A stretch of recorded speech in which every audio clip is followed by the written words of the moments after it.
It was downtown. It was not bad. Oh yeah. What were you doing? Delivery driving? Yeah, Yeah, you can make good money doing that in a big city. Okay, yeah. I believe that I will actually be able to get a decent recording of this. Okay. Um, I am ready to start. So, a lot of things have been moved around. This is going to be a very serious couple of episodes. It's all going to go down here. So be on your toes, think things through, and remember the Doom Raiders are not just normal villains or normal bad guys. They have their own plans, they have their own things in motion. All right? So, one thing that I want to do is give y'all that spreadsheet I was talking about last session. So remember that Schemo had a bag of holding that had a bunch of items him and the Doom Raiders had gathered over the years. I actually have that list now. I will let y'all take a look at it if you wish and pick one item from this bag of legendary items. Hmm. That is a spreadsheet. I wonder if y'all will be able to open that. Did I already do that, or no? You Uh, get wait. Yeah, I did. Yes, I I did. let you, yeah, I let you make up an item because I couldn't find this list.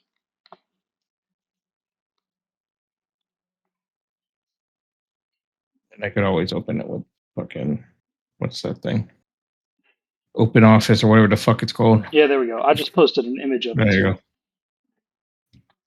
So these are various like wondrous items that they have found over their years of adventuring. And Schemo offered it to you guys because he thinks the Doom Raiders are going to do something at the trial in the prison. He thinks that this could go very badly for everyone. So he's letting y'all stock up. He did say, "Now I don't know where Davil and Siraj's weapons are. They must have lost them or hid them, or maybe they're in lockup somewhere. But this is the stuff we have lying around."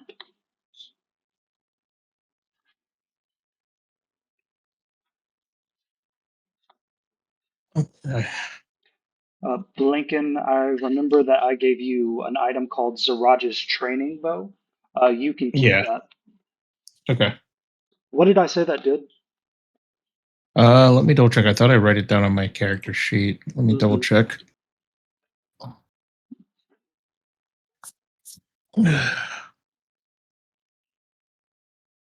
Log in, you peer.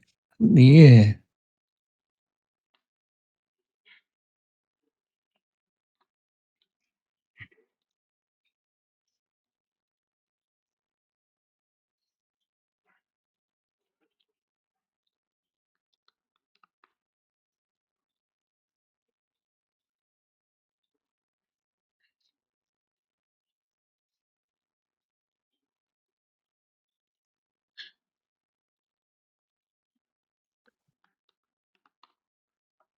Does anybody see any items that would be useful for them or that they want to take?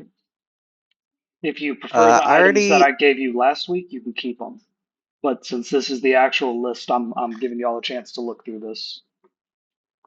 and she already acquired the best magic item in the game, Deck of Illusions. I am good. You don't Y'all, want y'all have free game over it. you don't want any of these? Nah, I got my deck. All right, fair enough. Oh yeah, it's a +1 longbow. That's what it is. +1. Okay. Do you have multi-attack, Blinken? Yeah, I do. Oh, you do? Okay, good.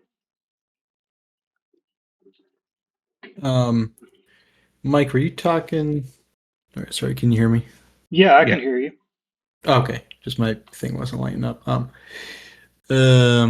You are so you gave me like a special dagger, so I already got mine, right? Yes, yes. Okay, just If you okay. prefer to keep that dagger, you can, or you can instead get something from this list. Okay.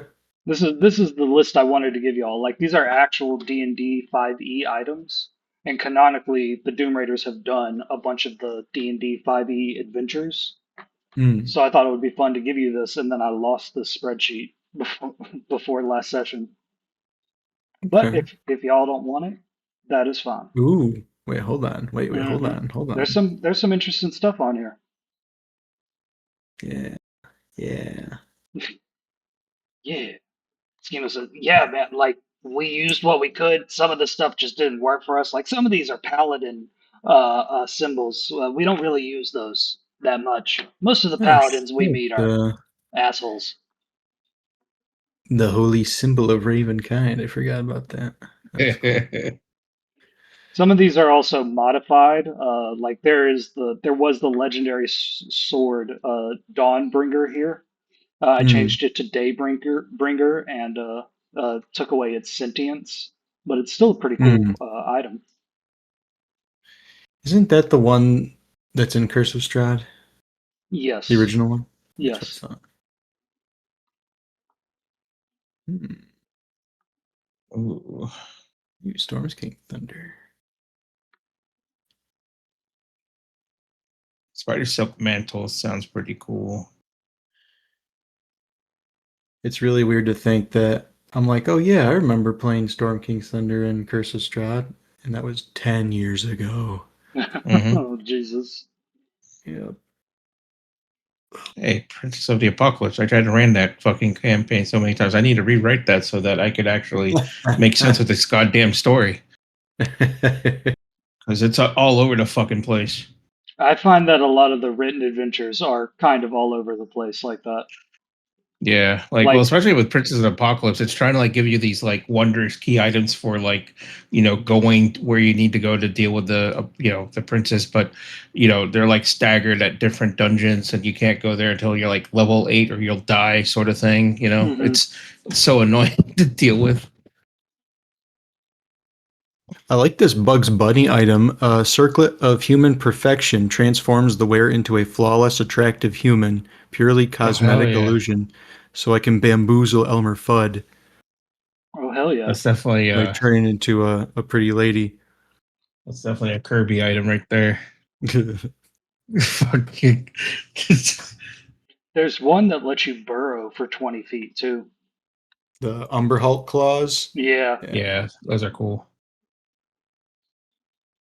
these I are all think really neat. realistically, if my character Blinket would get something, it was that spider silk mantle, so he could just like climb, spider climb once per day. That'd be so cool. I was thinking Blinken, about that one too. I don't know if it would, because I'm good at sneaking around, but I don't know if it would be wasted on my character. So I think I already have advantage. Let's Me, I see. don't have advantage on stealth, and then obviously I have a bow, so if I could like shoot from the ceiling, that'd be hilarious. Yeah, Blink, what? Blinken, I will let you get another item from this. I was going to upgrade your bow anyway, so you can also Okay, pick one of these. You can take that okay. mantle thing. I think that'd be useful for Blinket, honestly, if Yeah, yeah. someone else wants Just do that. it up. hmm Yeah, I feel bad for you because I feel like a lot of your ranger stuff doesn't work so great in the city. No, no, you're right about that. There's not really anything I could do that's advantage, Yeah, uh, sort of thing that we could use. yeah.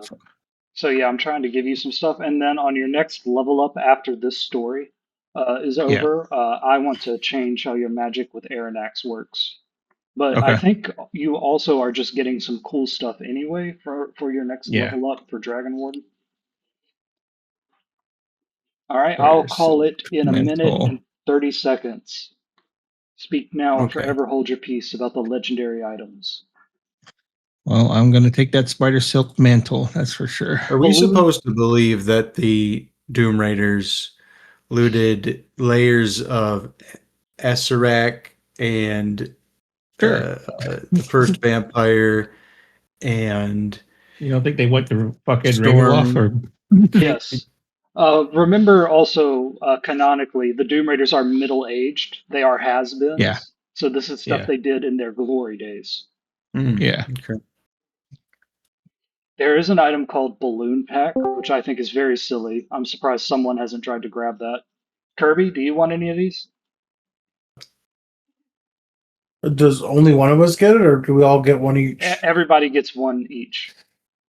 Oh. Brax. What legendary item? Yeah. So remember at the end of last session, I was giving out stuff. I'll let you keep what I gave you, but this was the list I wanted y'all to pick from. I just couldn't find it last time. So I will let Oh. everybody pick one wondrous item that the Doom Raiders have stolen or nabbed on their quests through Faerun. These are all things from 5th edition Dungeons and Dragons adventure modules.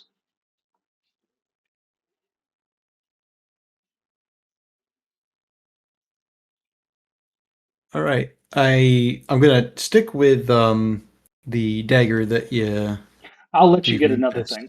Get another thing. It's fun. Oh, the pressure. Oh my God, the pressure. I get inside. Blah, blah, blah. Crown. There's spurs here that summon a demon horse. That's cool. Yeah, what was that from? I've heard of that before. That's Baldur's What was Gate that? Descent into Avernus. Hmm.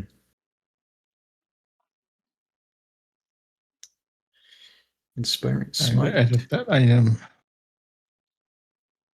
The Lost Crown of Basilmer. Seems neat. Circlet of human perfection. I knew Well, it. that's the I knew item it. I recommend. Yeah, I it's a don't good see one. you wearing that, but I'm just saying, God damn it. Well, I was Just looking show at up as that a fucking. one. Ugh. Oh, that's funny. I think Thorgrim's a balloon pack kind of Hey, guy. if I take the gauntlets of flaming fury, I was can I just bonus about to action, make a joke that you were going to take that. take a bonus action and make my fists go on fire and just Yeah. give my Okay. fists 1d6 fire damage? Yeah. I will let you do that. That is so tempting. You But cannot I add can't. that to other magical items though. Okay. Final answer. I'm going to take the bracelet of rock magic. Which one is that? Immunity to petrification. Smart man. Also, how would Xanathar like to get to a fist fight? He can't petrify me now.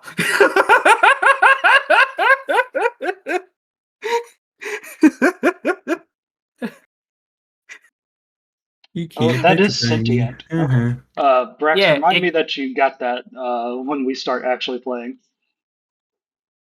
Okay, I'm gonna go down the yeah. list. I've let y'all go too long. Kirby, do you want any of these items? You can pick one. I'm reading. Okay. Uh, Sam, what did you say you were picking? I'll do that crown. You know, that king hat thing. What's the Lost Crown of Beslimer? Yeah, I'll do that one. Advantage versus charmed, being charmed or frightened. Bonus Here's the other action, thing. inspiring spite once per day. I don't know if I can. I need to see how many magic items, because I believe you can only attune to 3 at a time. I guess it depends on if they require attunement. I'm guessing all of these probably do because they're wondrous items, but It would say so. It would say so. Some of these have it on there. they got to. Some of these, I mean, some of these you can probably just wear, but other ones, I mean, they're Lost just really. Crown of Bis. But anyway, I got an amulet already and boots of Elvenkind with spurs. Okay. Well, actually, that would be 3, What- so I What guess it wouldn't amulet matter. do you have? The amulet of proof against detection and location. Yeah. Okay. Bracelet of rock magic requires Yeah. attunement. Yeah, you were right, Sam. Most of these require attunement. But y'all are about to take a trip to the prison. You could try to attune then. Sam, those spurs wouldn't require attunement, and neither would the amulet, I don't think. Okay. Sean, last chance, Sean.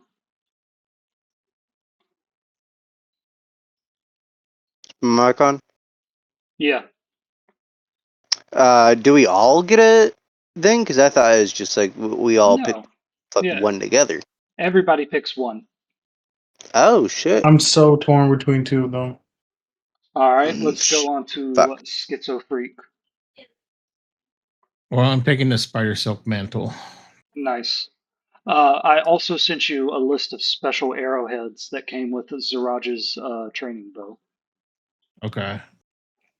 It came with a Let's quiver. see. Oh yeah, I see it. Okay. Okay.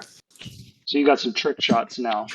Yeah. I think go through use those as an inventory item as a consumable, Oh, stop. but I will let you Okay. buy more things like that. Okay. Okay. Did anyone take a dragon mask? Nope. That might be what Inchi grabs. Inchi, you're looking through all these masks. There's a blue one, there's a red one, there's a purple one, there's a yellow one. Which mask would you take? Hold up. Sorry. Claws of Umber Hulk. Did anyone grab that? No. I think he does want to burrow more. Yeah, I'll do the claws. Sorry. All right, that sounds good. You can use that ability once a day. Awesome. Okay, Kirby, it's up to you. Or you're the last one. I'm looking at the spurs to summon the horse, Those are pretty sick, right? but he doesn't wear shoes. That's not pretty sick. So like he just attached the spurs to his feet. It just to your pant legs. Just tie them around your ankles. Yeah, they're more like decorative, you know. Like, Oh my god.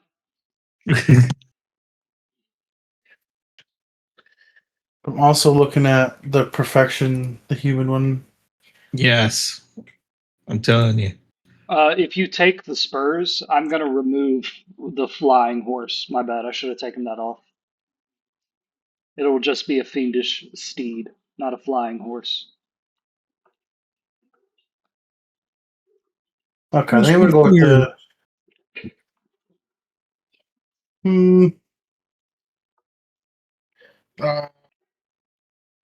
I want the staff of Summon Pegasus Army. Yeah. Yes. I'm gonna go with the infernal attack, the spurs. Infernal Tech. Okay. All right, so that is everybody. Add those to your character sheet, please. Those are actual items, so you can look them up if you want. Schemo says, "Yeah, like we just couldn't find a use for a lot of these. Like we have a cart, we had horses. Take some time trying to attune to these items, guys. They could be You couldn't really find useful. a use for these? Do you not? We have so much stuff, guys. Like this is just the stuff we had in the tower. If I went to all of our vaults, all of our old stashes, I've probably left behind items more wondrous than these." I'm gonna put on the bracers, and then I'm gonna put on my cast-off plate mail armor. And What is she's using his cast off? claws to scratch his butt. Cast-off armor. Oh no. Cast-off armor. I can don this armor, or I can doff this armor as an action. Okay. I doff thee. Can So you I can. use your barbarian I stuff with cannot use armor? my barbarian stuff Okay. right now. Fair enough. But this is to look fancy, and I'm going to make sure to put the guard uniform over top of the plate mail, or the plate armor, to make it look like a guard uniform, because we're going to the jury today, right? You're going to the trial. Yeah. Yeah. So So what you want to look like a city watch? yeah, I've been deputized. Remember, I got to look the part. That was like a while ago. Yeah. Doesn't matter. They never undeputized me officially, so I put the guard uniform on. Elzerna says, "I don't think that's how that works." Wait a minute. Are you? Let him, do let you him do want it. Let him do it. to have the Yeah. spurs? Fuel No. took the spurs. Oh, you should, because then you complete your cowboy getup. Or am I just imagining it in my head? You're thinking Inchi. Inchi was the cowboy-looking one. Okay. Is he Yeah. also Yeah. deputized? Because he should be. I got a big old hat. You're also Oh. thinking of the strange character that gives you recaps on what happened before you joined the campaign, Galanis. Yes. Does he look like Sam Elliott from The Big Lebowski? Yeah, yeah, young Sam Elliott with a black cowboy hat. Nice. Okay, did someone grab the rock or the ring that keeps you from getting petrified? I had the bracers. I don't Okay, believe so. okay, yes. Thorgren switched what he grabbed. Okay, Yeah, I took the bracers of rock magic and I put them on to start the attunement immediately. okay, all right. Um, okay, everybody. Schema says, "All right, we gotta we gotta go. Let's be on our toes and to the gods above and below, may nothing bad happen to us. Come on, sad boy." And y'all are going to escort Sad Boy to the trial because he's going to testify against the Doom Raiders. And Volothromp is going to buy y'all a boat to get to the prison because he's going to the trial to report on it. Okay. Oh, that reminds me. I dig in through my now shirt that I'm wearing. Dig in through it and pull out Lady Nyra's sigil, There you and go. I hang it proudly on the uniform too. There you go. So even more official. As y'all all start walking out the door, kind of dreading this trial to come, one of your halfling cooks from the back comes up and says, "Oi, bosses, check this out. I made some pancake balls back there. Test them out. Tell me if they're good or not." And he holds out these round bits of dough that have sugar on top and are probably filled with jelly in the middle. Hmm. I look at the group and I kind of look at this pancake ball. I mean, it looks Started good. eating one. Yeah, And she, I mean, yeah, it's filled with Yeah. strawberry jam.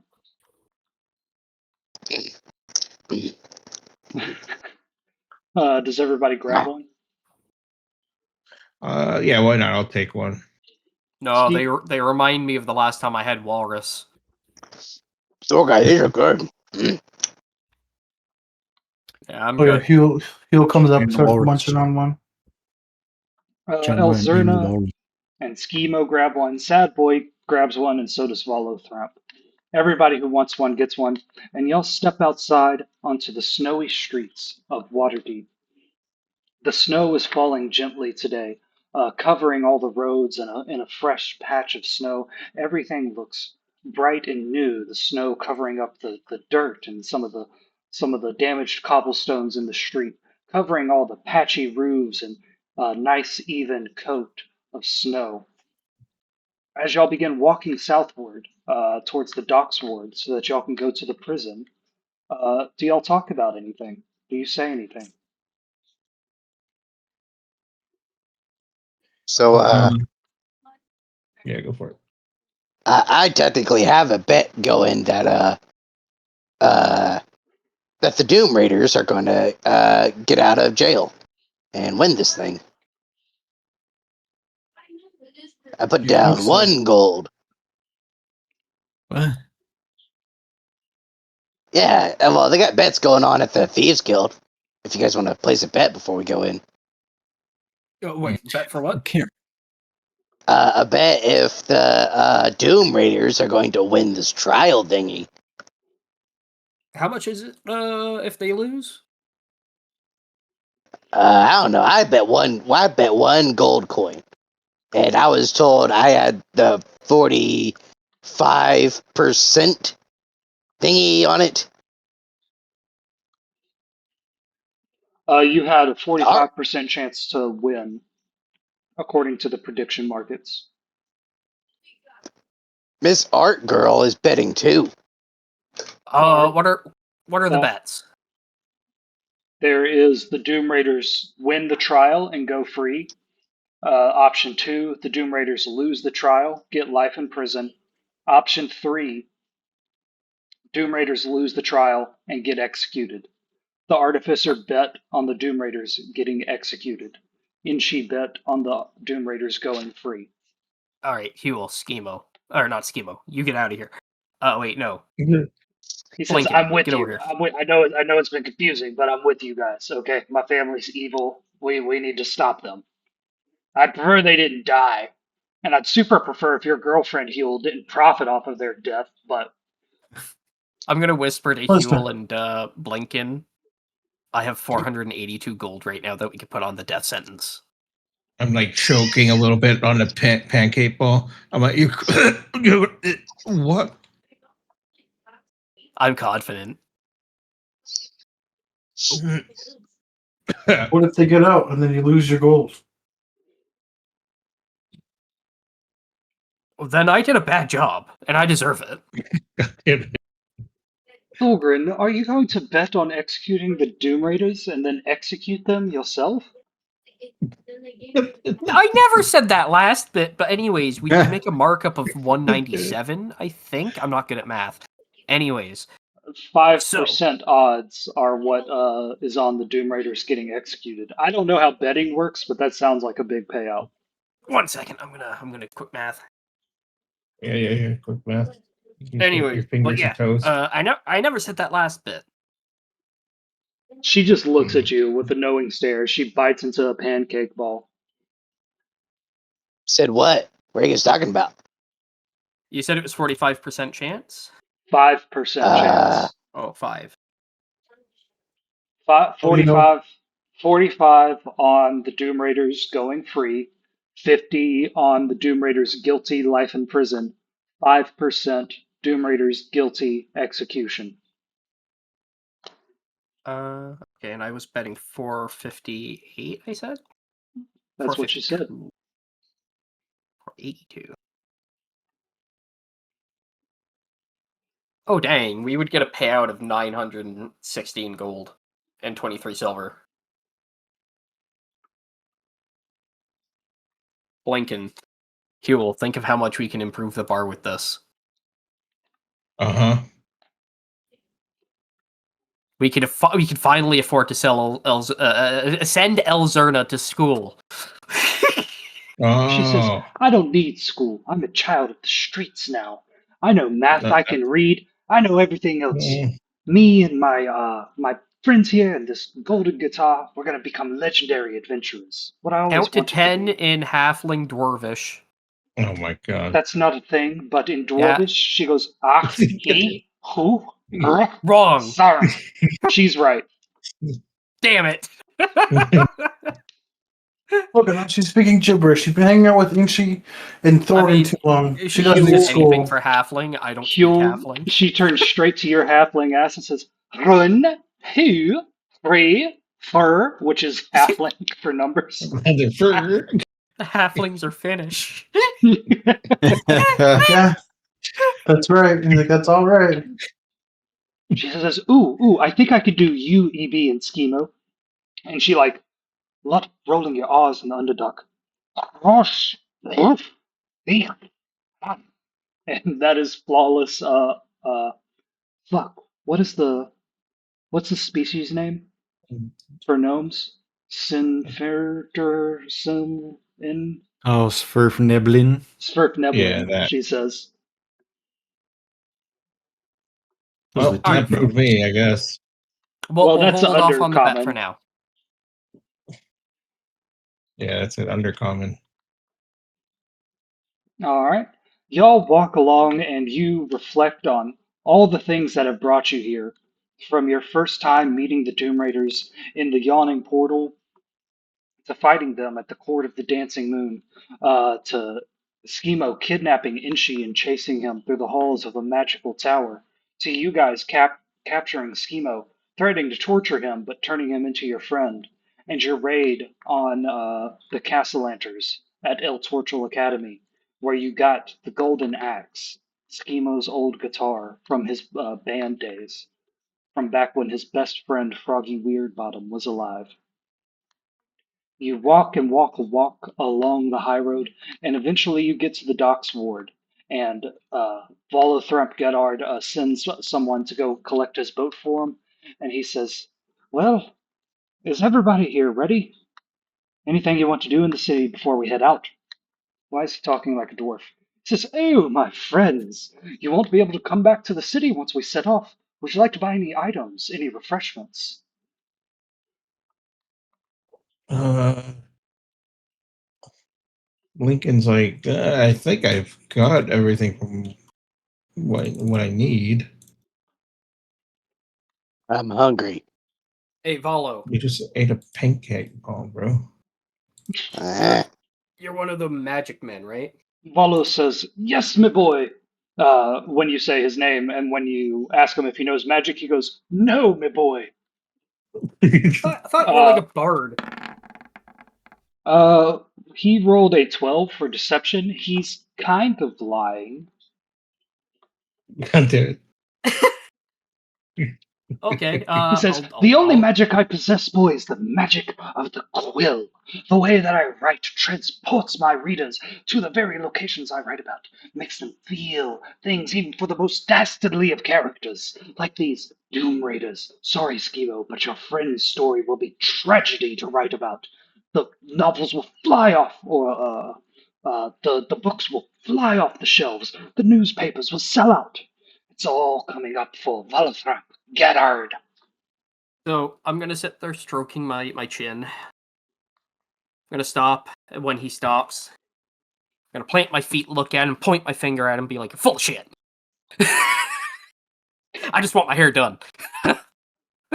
He says, "There's no my bullshit. magic I'm a book great is better writer." than yours. Sorry. I'm sure that he says, "I'm sure, Inchi, that you're a much better wizard than me." And she flexes. Yeah. Thorgrim, did you want something magical done to you? Yeah, I just make my hair look not nasty and clean me up with your wizardy doodah. Oh, Volothrap says, "Of course, my boy, of course." He went back to fucking Scottish for some reason. And he walks over to you as y'all are standing on the edge of the docks, and he slaps his hand on your back, and he pushes you into the water to take a bath. He says, "It's magical what some water will do for a man like you, Thorgrim." You know, I ain't killed me someone famous yet.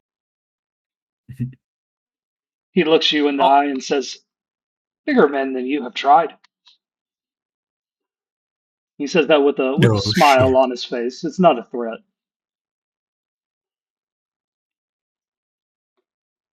I'm gonna reach my hand up, nod maliciously, trying to get a Uh, hand out of the water. yeah, you can climb back onto the docks. All right. If nobody wants to buy anything, you can all get on Volothramp's little boat. He pays someone to row this around whenever he needs it, and he will take you around the coast of Waterdeep to the End Prison. Inchi, you haven't been to Alright. this prison in about 3 months. Thorgrin, this is the one place you never wanted to end up in, but you're not going there as a prisoner. You're going there as a deputy. Uh, Blinken, you've always heard that the end prison is where the worst of the worst criminals go. Does Mhm. everyone get on the boat? Yeah. Yep. All right. Sure. Mm-hmm. Elzerna is the last Oh one to yeah. step on, and she throws a piece of paper that was holding her pancake ball away into the trash can.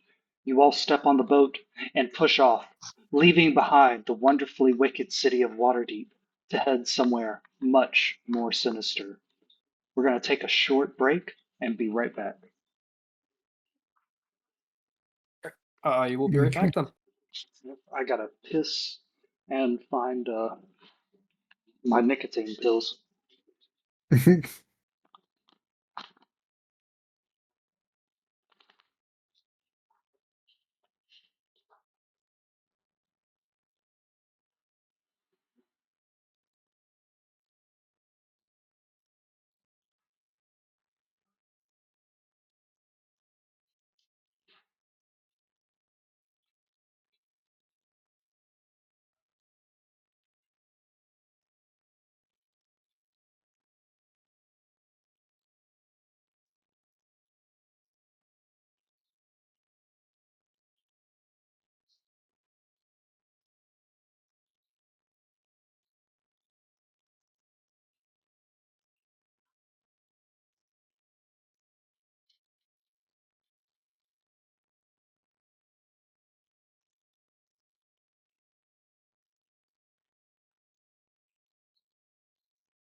Ah, wonderful nicotine. Okay, so Oh is yeah. everyone back? Um. Yep. Well, Brax, are Kirby? you I back? guess you shouldn't speak for everyone. Oh, I'm here. Okay, well, I'm not sure if I'm here either, so. Sean, are you here? That tracks.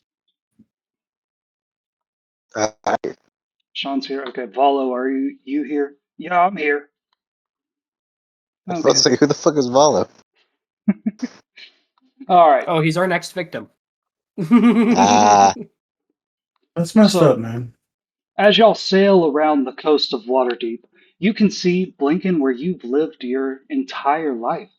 Everybody else, you see a city that has been full of wonder and promise, but also full of assassins and thieves and mobsters. Everyone exists inside the city. Bonnie is inside the city somewhere. Lady Grauhund is there. Xanathar is skulking somewhere beneath all the sewers. And as you guys sail around, Volothamp is offering stories of how the walls around Waterdeep were built, and eventually y'all come up to a snowy little plateau, or a snowy little engrave in the cliff wall, where there is a tall tower stretching out of the mountains that make up the cliffs of Waterdeep. This is the End Prison. And Volothamp says, "Boys, I know that all of you are involved in some nasty business. Just make sure whatever you do, you never end up here. It's a horrid place." uh, Are you saying that death is a better alternative than to be here? It's pretty damn close. Going to look at Huel and Blinken. Yeah. Ugh. I'll never get locked up in a place like that. Okay, so since Sean was imprisoned here, he actually knows a slight bit of the layout. So let me reveal that Yeah. for you real quick. And it ain't that bad. Wait, you've been here, Inchi? Oh yeah, yeah. It was very cold, and I went very hungry, and I bit someone's finger off, and I mean, what's don't know. new, Inchy? Yes, that just sounds like a normal Yeah. evening for you. Yeah, but it was only me and little Inchy in there. I got hungry. I bit a guy. Yeah, that sounds about like your average day with Inchy. Little Inchy was not in there. Yeah, it's just me and the little magic Inchy that I had in my palms. The littler Inchy. I like to Yeah. picture he was there, but he just hallucinated he was there. He was No, just there Well, pretending to be a raven. no, in that no, in that flashback, I was using minor illusion to make a Yeah. very miniature, like Yeah. 2-inch Inchy in my Yeah. palms. Okay, yeah. yeah. We were talking about the raven. That would be so fucking funny. Oh, I forgot. He's just there. I was imagining like a chalk drawing on the wall. You're just sitting there like, Hell, we got a plan, Inchy. hell, if the Raven was fucking with me and it was actually responding to me whenever I was talking to my own illusion in my hands, that'd be cool. And kind of fucked up. yeah, a little bit. Because otherwise, I was just talking to myself. Inchy's not crazy. Inchy talks to Inchy all the time. Head twitch, head twitch, head twitch.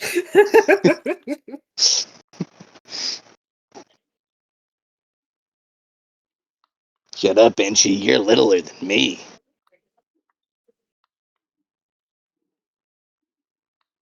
Okay, alright, I got all the tokens placed. Very nice. So, y'all come up to the icy docks of the End Prison. Inchi, the last time you were brought here by boat, you were in chains, and you could not believe how cold it was and how loud the wind was. As you step onto the dock, almost everyone here, except for Volothrap and Sadboy, is buffeted by the wind, pushed along the docks. It howls in your ears. You can barely hear your thoughts. Huel, you notice someone as you get on the dock. It is the man that you asked to look for Corvalite, Dr. Moonstone. And he recognizes you and he looks at you with a little bit of confusion in his eyes. And he says, What are you doing here, Mr. Huel? I could ask you the same thing, Doctor. He says, I'm actually looking something up for you. See, I told you that or I found out that a shipment of Corvalite had been stolen, or a shipment of gems containing Corvalite had been stolen a few months back. And Huel, your memory is jogged. The artificer was talking about that earlier today. Dr. Moonstone says, I tracked down the group that did all the trading for it.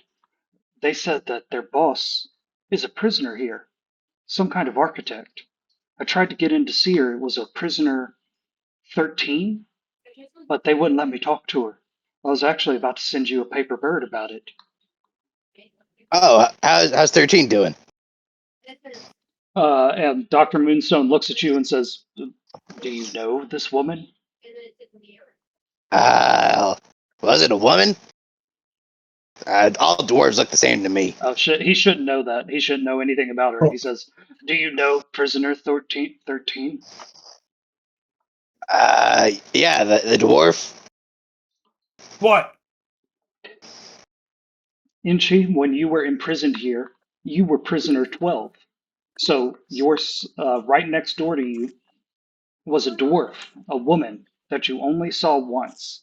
She had red hair and tattoos all over her arms, and she seemed to have these people who would break into the prison just to talk to her. Yeah, 13 had a lot more company than I had. I just had little Inchy, but 13 had their little helpers coming in and out all the time. It got a little annoying to me. Sad boy McGee leans into you, Thorgrim, and says, Is little Inchi his dick, the way he keeps talking about it? No, that's a little Lynchy. Little Lynchy is his make believe bird that he likes to talk to Oh, I get occasionally. it. Inchy. Sorry. Yeah, that's why it's called Littler Inchy. It's an inch E. That's Cinemishi. But yeah, Little Inchy is the make-believe bird that he sometimes conjures and talks to. He's getting really good at adding details to it. Sometimes, like, a red head will pop out of it with a hand. It'll yell at you and smoke a cigar. It's all an illusion, too. He's really good at it. And Sad Boy says, "Oh, that's cool. That's sick." Huel, do you have any questions for Inchi? He seems to know a person who knows where Corvalite is, and everybody else. Prisoner 13 you've been told, is the architect of the Vault of Dragons. Inchi, you didn't bite off Prisoner 13's finger, did you? Oh no. It was a guard person, and he had like scale armor on, so it wasn't a very chewy finger, but the blood tasted nice. Inchy, could you sneak in and bite their finger off? Oh boy, I which one? Whichever one they let you, I guess. I mean, are we talking pinky? Whichever. I do not care. Mm, well, The last reason time being, I'm gonna Hmm. look over at our other wizard, the one who pushed me in the water.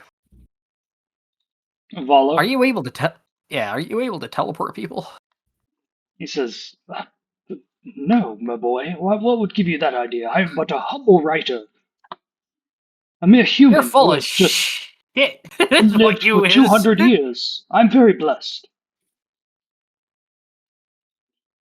I'm gonna incite him for 14. He's lying. I know he's lying. No, you Anyways. don't. You got a 14. You don't know nothing. He just said that he's lying. He says, "And regardless, my boy, with my third accent change for the night, it won't matter inside these walls. There's an anti-magic field all around the end prison." Well, it's okay. We don't need you in the prison to do the teleport, the zippity doo dah. The zippity hoopla. Exactly. He says, it is irrelevant because I don't have the magic. And squint my eyes at him. Well, what do you want him to do? He probably won't do it.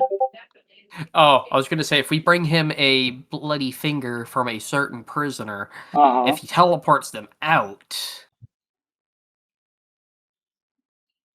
we can get them to tell us about the vault. Or we can teleport them into a spot and then have someone cast an anti-magic field, because we don't know who this person is, and then we can make them, tell us about the vault.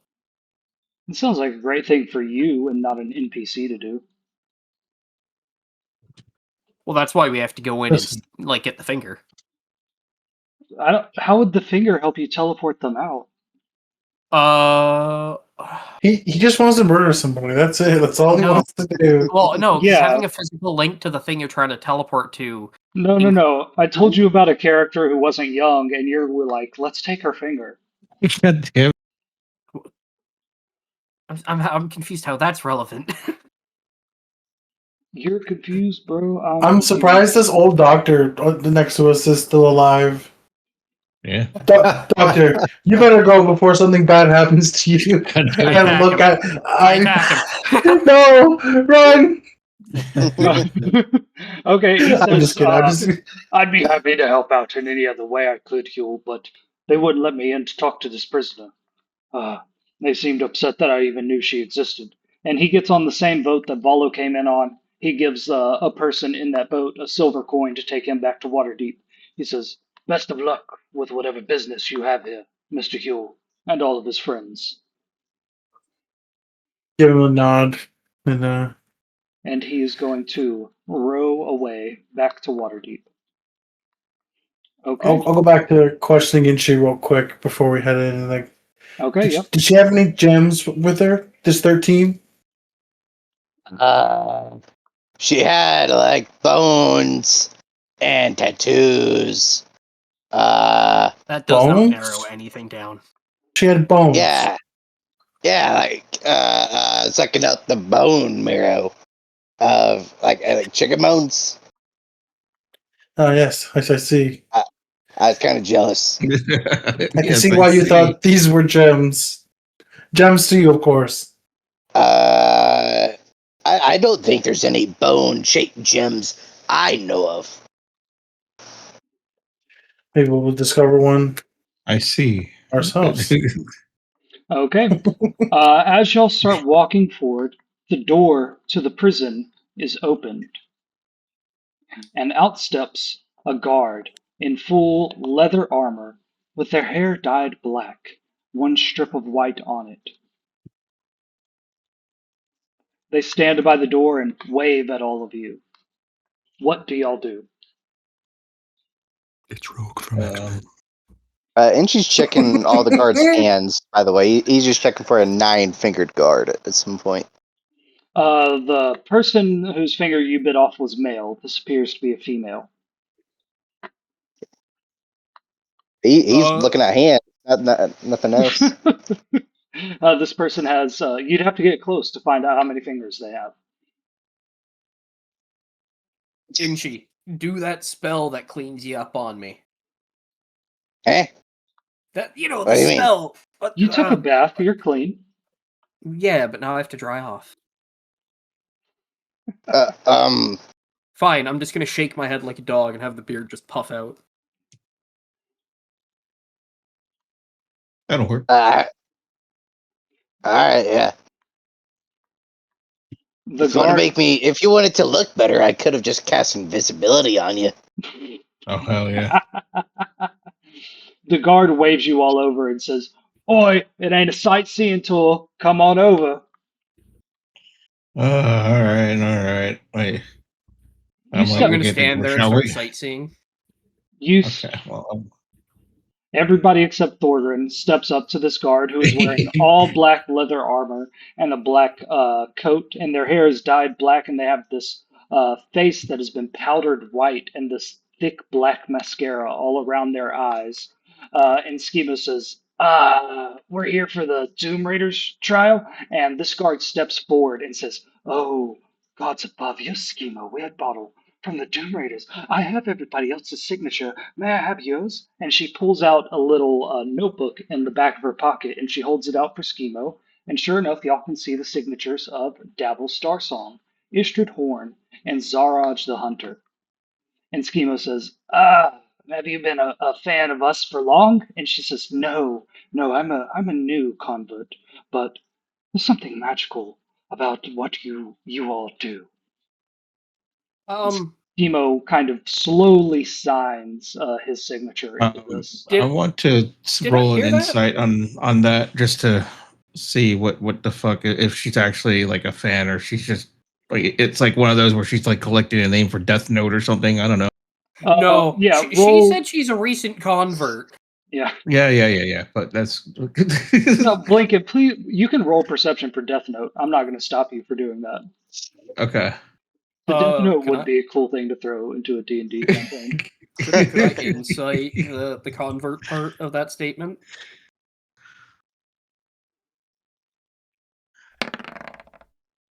Come on, roll high. That's not too bad. Not too bad. It is not a Death Note. Okay, that was like ooh, okay. No, she seems genuinely very excited. That's the thing that really shows you it's not a Death Note. She just wants the signature because she enjoys the Doom Raiders music.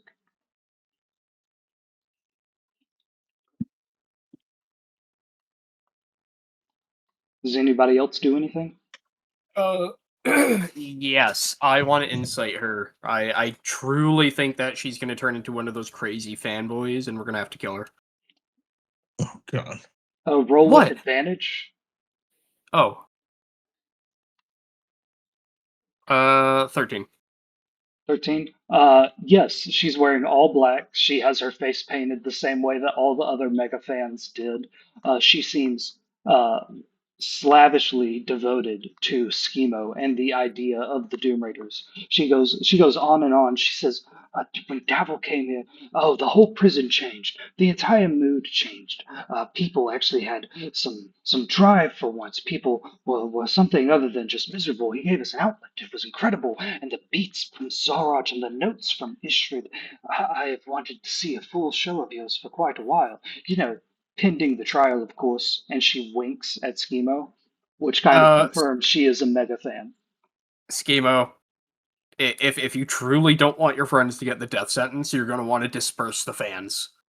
I guarantee there's some shenaniganary fuckery about to commence, and you know, I got hands. I'm not afraid to use them. Schemo says, "Oh, I didn't know they were letting civilians come and witness the No, trial." I And she mean says, "No, fans I'm who a are guards god. as well. I'm a real god. It is my job to be here. Mm-hmm. I am Yeah. trusted by the city of Waterdeep to enforce laws Mhm. inside this prison." Who's your Mhm. commanding officer recruit? She I'm gonna says, stand. I'm gonna straighten my back up, puff my chest out, have the badge at display. "Where's the warden's name?"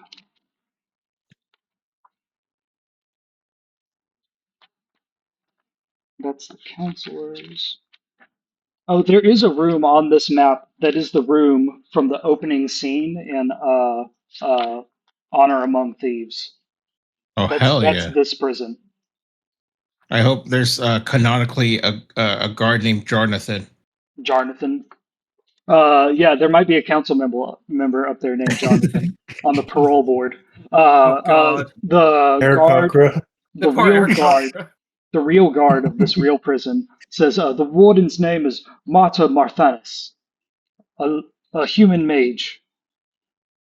Perfect. Can I meet him, please? I wish to discuss security. First of all, her. Second of all, no. Meet them. And no.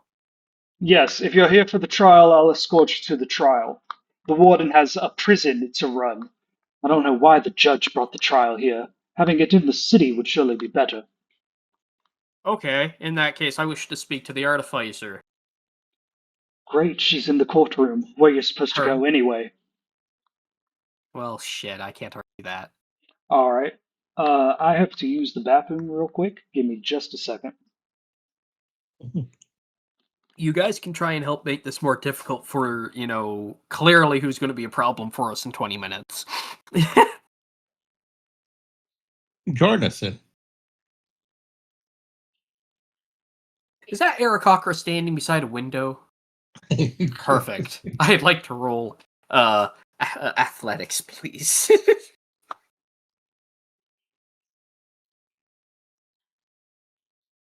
Well, we're gonna approve your pardon.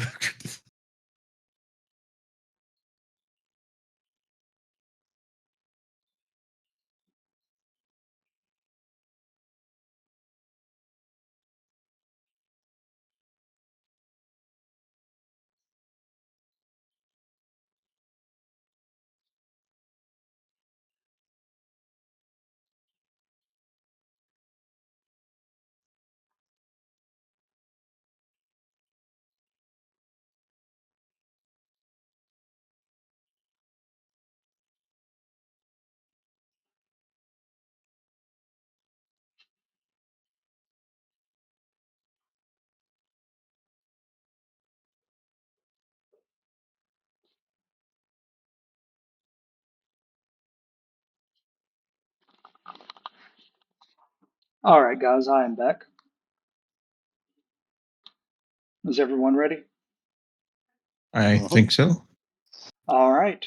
This guard, this armored stand, opens the door to Revel's End, or the End prison. You can see stretching before you a long hallway that ends with another door. And she says, "In you go. Everybody's got to go in. Then we close the door. Then we open to the inner prison. We got to make sure the prisoners can't get out. You know. Insight. I'm gonna blame. Yeah, I'm gonna walk in while fucking Thorker just looks at her. Roll another insight check, Borgren. Uh, sh- 15. she is genuine. This does need to be done to enter the prison. But when she says, we want to make sure they all don't get out, you can see that she kind of smirks at that a little bit. You know what? Actually, I forgot some paperwork back at the bar. Huel, can you send the artificer out to meet me in the hallway before this starts? I'll be right back, guys. I am so sorry. Thorgren, you want to wait on the docks or in the hallway? I'm gonna step out front, like far enough where like the guard won't see me, but hopefully far enough where the artificer will walk. I'm gonna be like, I'm gonna kind of yell and say, "He has paperwork." Okay, I need you to make a Oh, he decision can here, read. Thorgrim, because if you walk inside the prison, like there's an anti-magic field. Outside the prison, there is not. So before you walk into this room, where are you waiting? In this uh, hallway or on the uh, docks?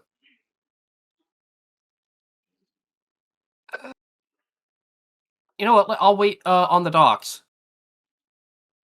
That way, I'm like just far enough outside to make it look like I actually left. Okay. Uh, everybody else steps into the hallway, right? Yeah. Okay.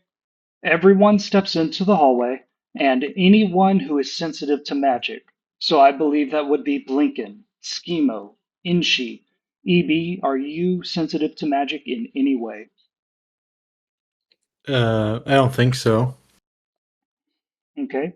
And You mean Volothrant. Mhm. like do I have magical effects on me? Yes. Do you have any relationship with magic? Would you recognize magic if you could feel it, or if you couldn't feel it? Yeah, I don't know. Probably not. But what I do have some active effects on my character, if that's what you're asking. But Like what? like the protection against detection, location, stuff like that. Okay. Yeah, okay, I'll give you something for that. But Inshi, Blinken, Schemo, and Volothrap all need to roll a constitution check.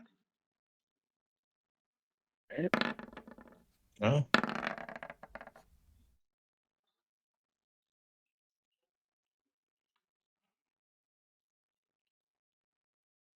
Constitution.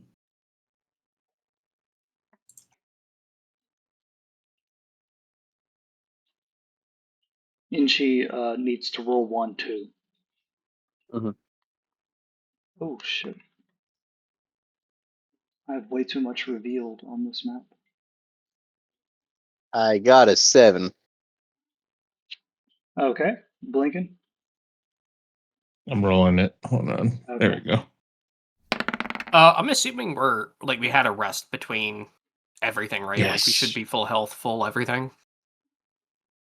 Oh, plus 2, Uh, 9. no, y'all haven't had a chance to rest since the fight with the mob. Maybe a short rest on the boat ride over here. Oh, cool. Yeah, I would Yeah. love to do a couple short rests. Or Uh, just the one. you can get off 1 short rest. Everybody can. But take it back, I got a whopping 9.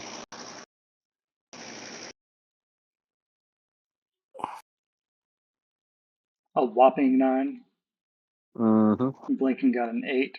Schemo got a 3, and Volo got a 9. All of you immediately feel very dizzy, and like you cannot control yourselves. Like your sense of direction has been lost almost. Uh, you feel like your ears, the pressure in it, like get very loud, and you have to like swallow and like blow hard to be able to hear your surroundings. Blinken, you notice for the first time in about 3 months, you are not connected to the magical stone of Aranax, this thing that fuels your special magical attacks, this mental connection you have with this dragon companion is all blocked immediately as this high pitched squeal wails in your ears.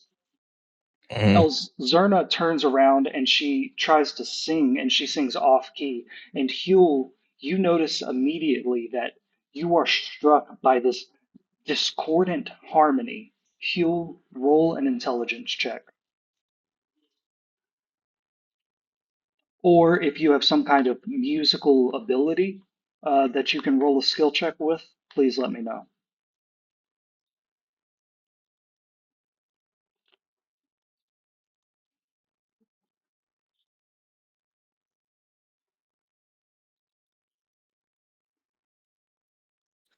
Five. With a 5, you can tell it's some kind of discordant harmony. It sounds awful, it sounds wrong, and if you try to find a proper sounding note in your mind as a bard, that ability fails you. And Schema says, that's just the anti-magic field, guys. You get used to it after a minute. And each of you like take a minute to breathe and swallow, and you can feel like the assault on your senses fade, but you can still feel that you're without magic. EB, as you step through and Schemo says it's an anti-magic field, you reach for that ring of repelling magic, and you can tell that the ring itself is magical, but it is not radiating outwards. It is not capable of casting anything, even though itself is still magical. Hmm. Does Okay. anybody want to do anything in the hallway? Not me. I'm just gonna Okay. keep doing the archer thing, being muh muh Ma, muh ma, ma. muh. Volothremp doubles over for a second, and then he stands back up, and he appears normal, except he's sweating a lot. All right. The armored guard takes you through another door right here into the hallway, and y'all are immediately assaulted not just by the sound of the anti-magic field, but prisoners yelling at the bards, and some are saying, "Kill the Doom Raiders! Kill those bastards! Show them what real life is like!" Frickin' rock stars, and others yell out, "Free Dap! Free Saraj!" And like they are banging on the walls and banging on the metal pipes. You guys can tell that if you went down the rest of this hallway, you would be in the prison itself, where the worst of Waterdeep are kept. The guard woman, who is a clear fan of the Doom Raiders, begins escorting y'all to the west. She says, "Come on, the old courtroom is this way." Does everybody follow her? No. Yeah. Except I for do. you're outside. All right, and she is going to take you to the courtroom, which is right here. She says, Waterdeep used to hold all of its court cases here for the worst of the worst, but this hasn't been used in nigh on 50 years. And she escorts y'all through that, where y'all can see a variety of people. Let me select everybody. We are going to go to the courtroom battle map. All right. As y'all step into the room, it is a little bit warmer than the rest of the prison. There are torches lit on the walls, but the room itself is very, very dusty. Looking about, there are a few witnesses to this trial: the wise wizard, the professor of history Alchrist, a bandit from the Thieves Guild, and some kind of animal wearing a red handkerchief around their neck. There are city watch officers over here in the corner. Griffin McElroy is right here. And at the head of the room, there is the judge, the jury, the Doom Raiders, the defense, and the prosecution. And Volo says, "Good luck with whatever business you had here, boys. And watch out for Silas. He's quite a defender, a defense attorney." And Volothremp walks right up here to the front row and opens up a notebook. The guard motions for y'all to walk down the aisle to wherever y'all want to go. I'm gonna sit next to Alcris, my boy. Hell yeah. Silas is here. Y'all notice that Featherstone, the owl assistant lady that you turned into a rat, is not. Mhm. Lincoln sits next to Alchrist. EB, where would you like to sit? I'll sit right here. Oh, shoot. Also remember that some of you agreed to be witnesses. Yeah. I've listened to the episode where y'all agreed to it. This over here is what y'all agreed to testify to. Thorgren and EB agreed to testify. Testify to what? Were you pointing to something on the map? Oh shoot, Yeah, it's blacked out. We can't see. my bad. It's okay. I saw everything. I can confirm that they did everything that we are accusing them of. Let me upload it to the Discord as well.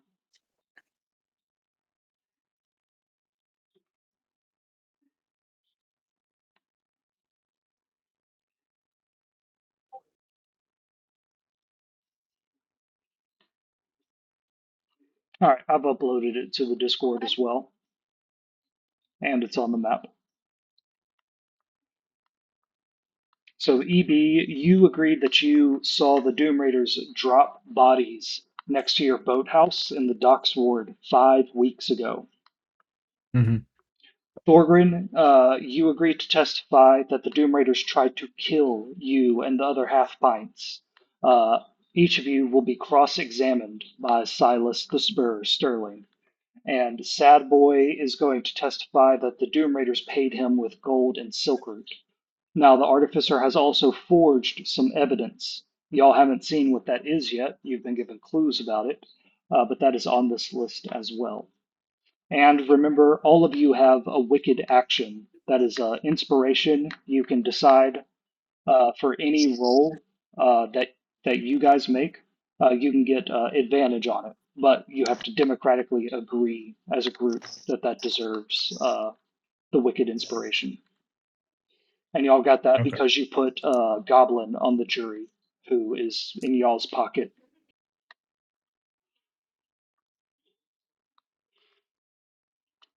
EB, where'd your token go? You moved Oh, to the I chair sat there. down. okay, cool. Yeah. Inchi, where are you sitting? Or standing? And she's sitting with his best buddy Huel. That's where he's sitting. Okay. I don't know about that one, little buddy. He was gonna point to the Z in between the artificer and the black staff up there. God damn it. I mean, if you really want to, I can move back behind with full thump. Yeah, fucking, and she sits right next to Yeah. the artificer and waves at her. Hi. Okay, hold up. So Huel first, because Inchi's following Huel. Huel, you come and sit right here, and the artificer goes, "Oh, hello, Huel. I'm glad you can make it." And the black staff kind of like looks you up and down. As the black staff is sitting here, a member of the City Watch runs up to her and whispers something in her ear, and the black staff says, "Go, deal with it. This is far more important." And a member of the City Watch runs away out of this room. But two other members of the City Watch stay behind. So they work in groups of three. Yeah, I was mostly just trying to get up here to tell her Thorgan's waiting outside, and I was gonna move back, like down Oh, here, okay, and she can creep up and sit here if he wants. perfect. You Yeah. tell her that, and she says, "I'm trying to study before I have to prosecute a case, but sure, yes, Thorgren. Let us. I will go." She I don't know what he says, wants, but he's being a pest outside for some reason. She looks at you, Huel, and she has these bags under her eyes. Her hair is a bit greasy. She looks like she's tried to hide that by tying it back in a bow. You know that it's been a full month since she had her entire artificial system cleaned. The way that the gears grind against each other inside her body and inside her leg and arm really take a toll on her. And she says, "I'm glad you're here. I'll be right back. Some fresh air will probably do me good." And the artificer begins to leave the courtroom. El Zerna will come and sit beside you, EB, and Sad Boy will come and sit beside his friend Blinken, and Schema will go and sit in front of you, Blinken, and he says, I could talk to Silas, maybe get some info about what's going on. I have no idea what's about to happen, Blinken. Yeah, Blinken will nod and say, yeah, I mean, any information would be good. Says, so we just play it normal, and if Davil or Istrid or Zaraj get out of control, we'll handle it then, right? And Blinken like looks at the, the crew that sit around, kind of like go left and right, looking around, and then I look back at Schemo and nods and says, "Yeah, I believe we'll try our best to stop if there's going to be anything nefarious that's going to happen." Okay. The artificer steps outside, and a minute later, Thorgrin, you see her step out onto the docks ward. She looks at you and she digs through something in her coat pocket and she puts it on around her head to keep herself warm. And then she also pulls out a long wrapped cigar and she steps out onto the docks ward and she lights it and says, "Need a little something to take the edge off, Thorgrin. I'm sure you understand. What can I do for you?" It's a trap. We're going to be ambushed. They have people inside. It's not safe. Either we have to cancel it or we got to execute them now. There's going to be a big problem. They got fanboys inside the guards. The one that escorted us in is a bad person. She's going to help them escape. I guarantee it. We know that they have a pact with their followers. I'm going full rat mode right now. She takes a long puff of that cigar and hands it over towards you. Do you take it? I'm going to finish it off. In just one giant puff. Yes. You take a big puff of it. It is scented to taste a little bit like coffee and espresso. And you just finish it off, and she looks really disappointed at that. And she says, "Yes, Thorgrin, I know. Why do you think I arranged to have the half pints here today?" No, the thing is they're gonna find a way to disable the magic field. I guarantee that there's more than enough guards to get them to help them with this. We need to get the warden involved. We need to get extra security. We need McElroy down here. We need his griffin. McElroy is in the courtroom. There are a dozen guards inside. I know that a few of the guards have become fans. I've been on top of this, Thorgrin. Some of the guards are still, or most of the guards are clean, good City Watch people. And she says, "You can't disable the anti-magic field. It's not something that we turn on. It's not something that we power. It is They're something gonna find that the is switch. just, They're gonna pull it. it is not powered by a magical device. It is just in this area. Something ancient here happened long ago that doesn't allow magic. That's why the prison was built here. The prison was built around the anti-magic field. The anti-magic was not built around the prison." Okay, fine. I'll relax if we can at least kneecap the Doom Raiders. She says, "Well, that's what I'm aiming to do. Are you prepared to testify? Will you stand up how's to the outfit? cross-examination?" Do I look official enough? She says, "You look, frankly, the best you have looked." She said, "Oh, I should have gotten you a shirt. But it doesn't matter. So I should I'm paint wearing them." I'm wearing I'm wearing a full outfit. Oh, okay, so you I'm dress. fully clothed. I'm wearing the guard outfit with the Oh, the quick yeah, pull off you plate told me. armor. You told me. She Yeah. says, "Thorgrin, you cannot wear the uniform of a City Watch officer. You are not a City I was Watch officer. deputized. Why did you smoke all of my cigar? I don't have any coffee in this damn ice cold prison." And she kind of You stomps her deputized feet. me. Deputized a month ago. Thorgrin, that does not And make you a City Watch officer. You cannot wear the insignia. oh That no, is a this crime. is a personal insignia given to me by Lady what's her nuts or lack thereof. So that is the symbol of Lady Nyra's house. She is Yes. a close friend. She says, "That is great that that's the woman you were dancing with at the ball." She kind of Yes. looks you up and down. Because I remember you rolled a natural 20 on that Yeah, dance. And I she was just is really kind good at it. She just kind of like remembers like you just tearing it up on the dance floor, and she's like, and she shakes that loose in her head, and she Could says, I teach you how to "You, Dougie, ma'am? you cannot wear the uniform, especially if I'm Re-deputize going me. to call you to testify." She says, Oh. "Thorgrim, roll a charisma check." What charisma? Yeah. That's true. 18! 18. Oh my god. Oh, She says, "Oh my God, do you have anything to smoke? Do you have any coffee powder, anything?" Fuck, I Did took I Silkroot give... at this point. Oh, funny you should say that. I'm gonna dig around inside my chest plate. More evidence in case things got hairy. We could plant it on some of the guards, and I'm gonna pull out a tiny bit of the silk root powder. She goes, "Oh, I was kidding. Are you offering?" I mean, I'll do some if you do some.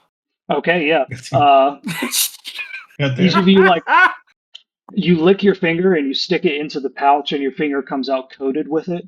She just does the tip of her finger. How much of your finger do you do? I do The equal. whole stub. Oh, okay. Yeah, I just take the entire bag. Just You ingest silk root powder through your mouth, so you rub your finger like on your tongue and like along your gums and stuff. And she goes, "Ooh, oh, that's like 10 cups of coffee at once. Oof. Are you ready to put these bastards to death, Thorgrim?" do I need to do a con save? No, because you just did the tip of your finger. Oh, that's all she. Oh, wow, coward. Okay, yeah. I'll stuff it back down into the guard uniform. Did you want to do more? Not yet. Okay. She says, "Well, hold up, give me that. You said I could use it for evidence." I said if it gets hairy, we can use it as evidence. She says, And plus, who knows? You just said you're out of coffee and cigars. It might be a long day. she says, "Good idea." And she starts walking back towards the prison, and she says, "Don't tell Huel." Oh my god, she actually agreed with me. What the hell's happening? I'm going to start walking and shaking my head. She is stressed the fuck out. All right, Thorgrim, as soon as you step into the prison, you notice that the artificer tries to hide it.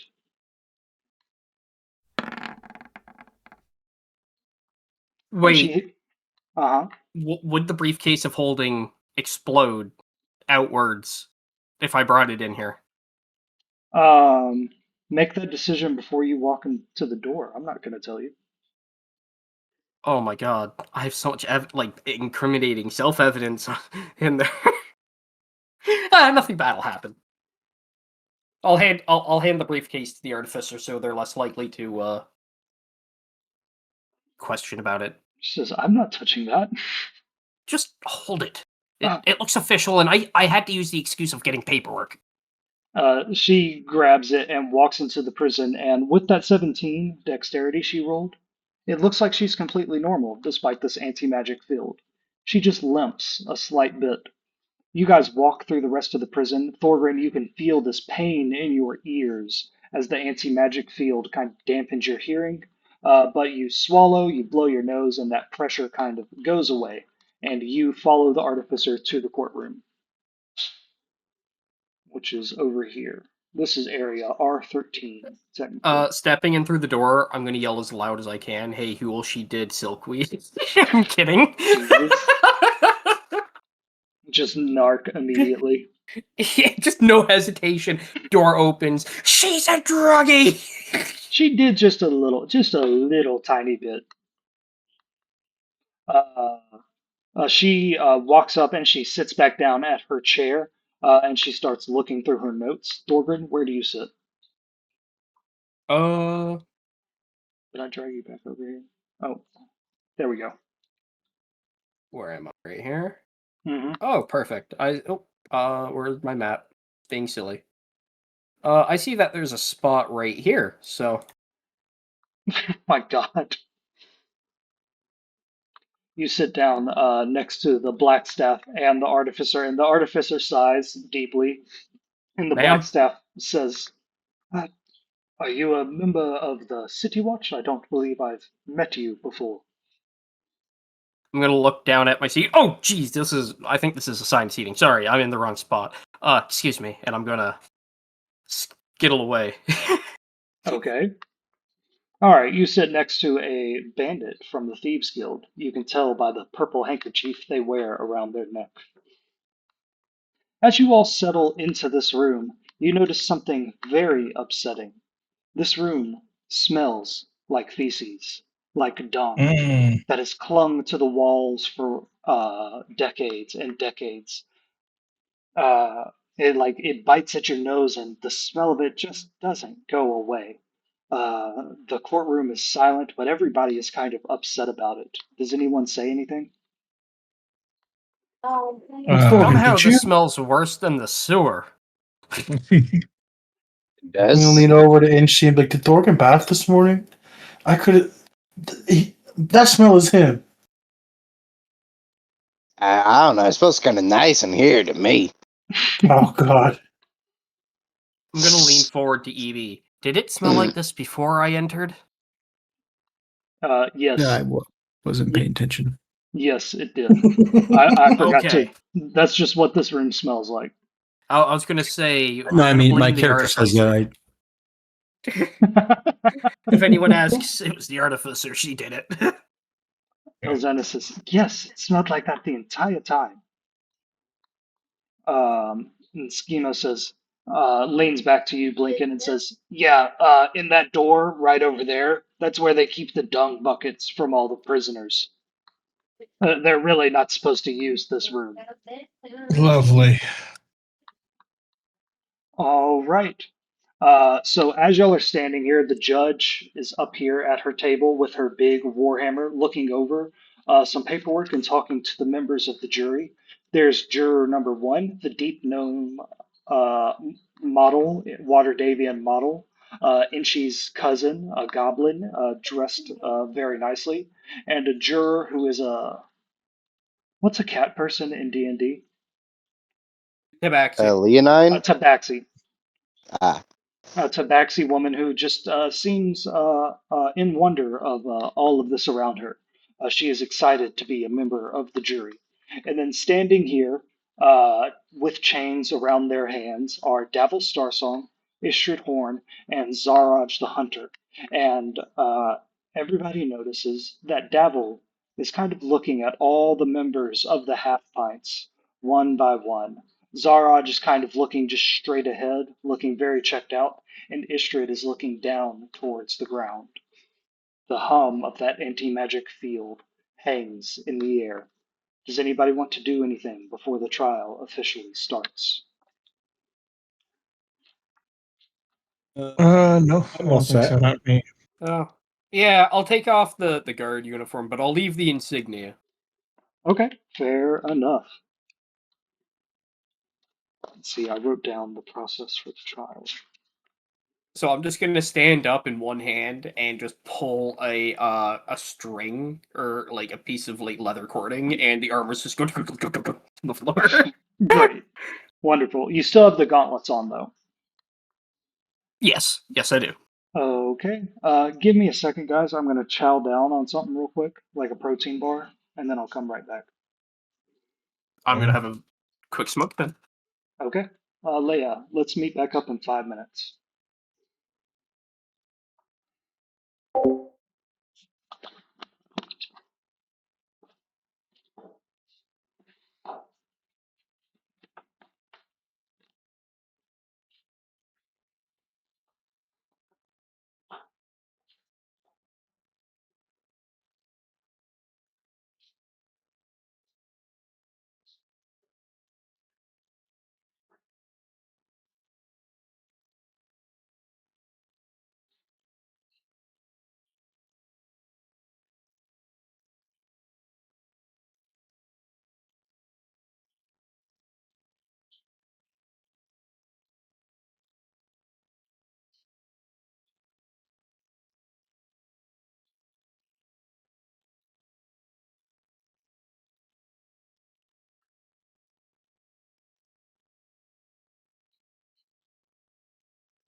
All right, I am back.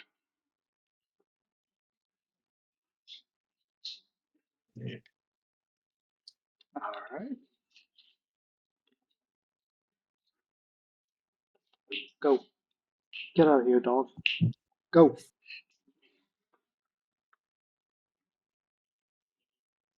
So there is a new action movie out that people are calling the second coming of the Raid.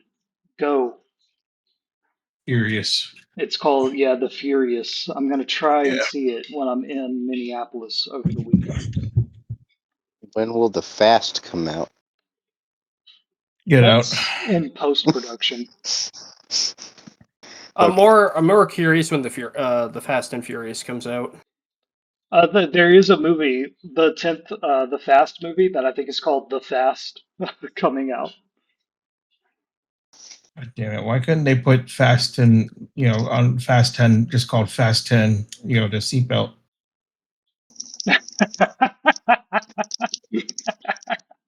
See, I'm a fucking brilliant marketing person. Why don't they just fucking Mm-hmm. hire me? That was fucking Yep. good. That was very good. Okay. Kirby, are you back?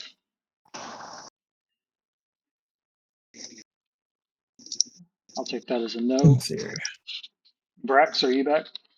No. Good. Okay. We're done. Sam. Okay. Yeah. Sam is here. Mhm. Yep. Kirby.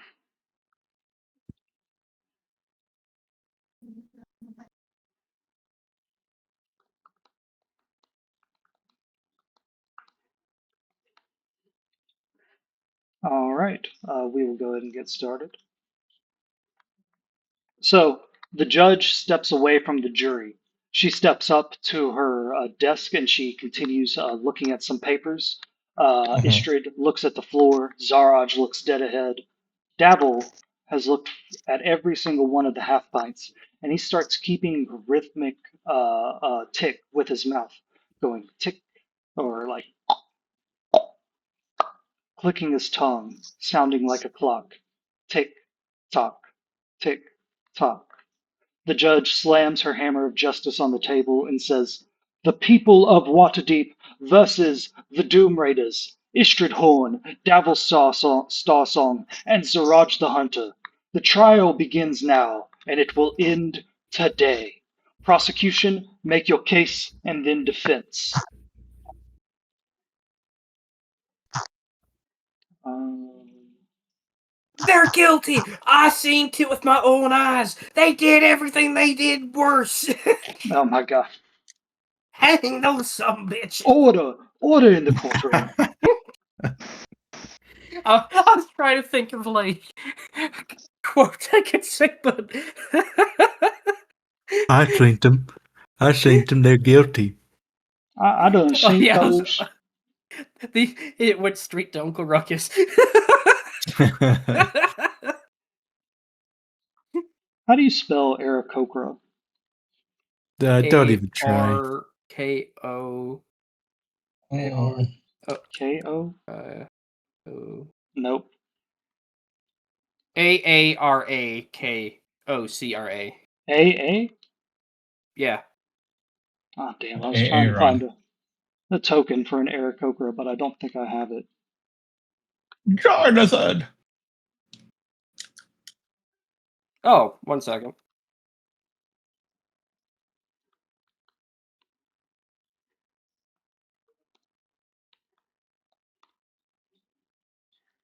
Are you looking for the Aarakocra? Yeah. Oh, no. Okay.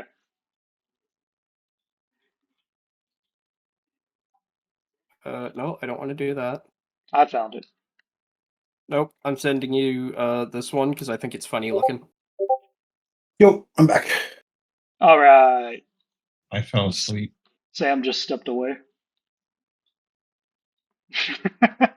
That's great, Brax.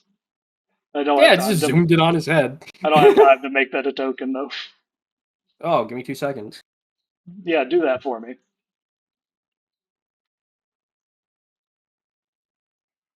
Back. All right, great.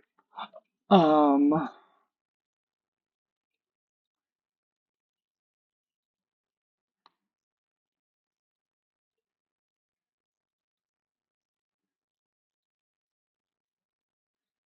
So last into the courtroom is this Black Eagle Aarakocra person who comes and sits at the very back. And the artificer steps up to give her opening statement. She steps up and she starts pacing back and forth in front of the Doom Raiders, the people that she is accusing of high crimes against Waterdeep. And she says,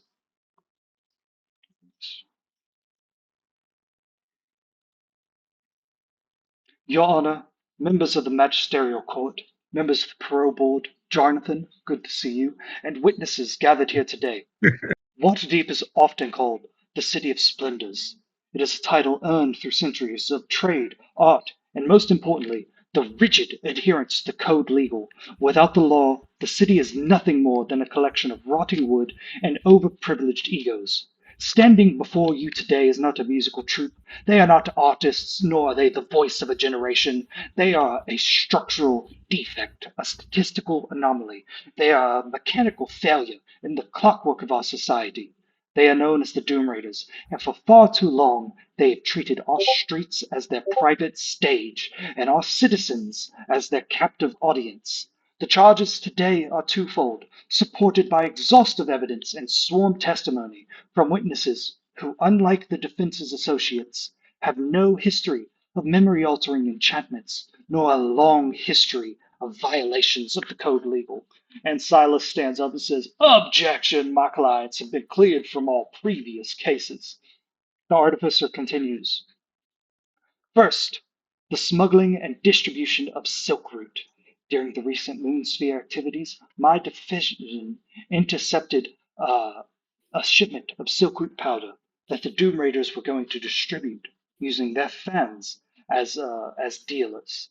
Secondly, the attempted mass murder at the Moon Dance, and we are charging them with the murder of Three Fingers, the halfling bard, who died at the Moon Dance. We will also be showing other bodies that we know for certain were dumped in the Darkswood by the Doom Raiders. What the Doom Raiders do is not a performance. They execute. They deal contraband. Had it not been for the rapid deployment of the City Watch and our deputies, the Moonsphere would have been a mass grave for the citizens of Waterdeeps. The defense will claim that they are merely performers, that they are innocent, that they do not know what happens. I have submitted into evidence logistical logs, notes from the Doom Raiders themselves, as well as witnesses to their many crimes. Waterdeep does not need more bardic dirges. It does not need famous last words. It needs clean streets, windows that are not broken. It needs a closed cell. Under the Code Legal, Article 4, Section 1, attempted murder of a city official, I also charge the Doom Raiders with an attempt on my life. Your Honor, the City Watch will rest its case on facts and nothing more. It is time we brought the curtain down on the Doom Raiders. And she is going to roll a charisma check. I am keeping track of these charisma checks. She passes. Silas the Spur Sterling steps forward and begins pacing in front of the accused, the Doom Raiders. He says, Ladies and gentlemen of the jury, judge, and assembled citizens of Waterdeep, what you are here today to witness is nothing more than a wonderful spectacle. See, Waterdeep is a city of rules where random rogue agents may not come and bring false evidence against anyone they wish. It must be proven. I will not go into a lengthy defense of my clients, not yet at least. I will save that for cross examination. What I ask everyone here today to witness is the prosecution putting forward a fraudulent case. They have kept evidence from us. We do not know what we are defending my clients against. Not only that, we have a decade plus of cases where the Doom Raiders have been accused of various crimes and always committed, at my hand, of course. But if the city ever had the evidence, they would have put my clients away long ago. If they were willing to forge cases before, be too aggressive before, what are they willing to do today? Ladies and gentlemen, the artificer just lied to you. It is the defense today that will rest upon facts. And Silas comes and sits down.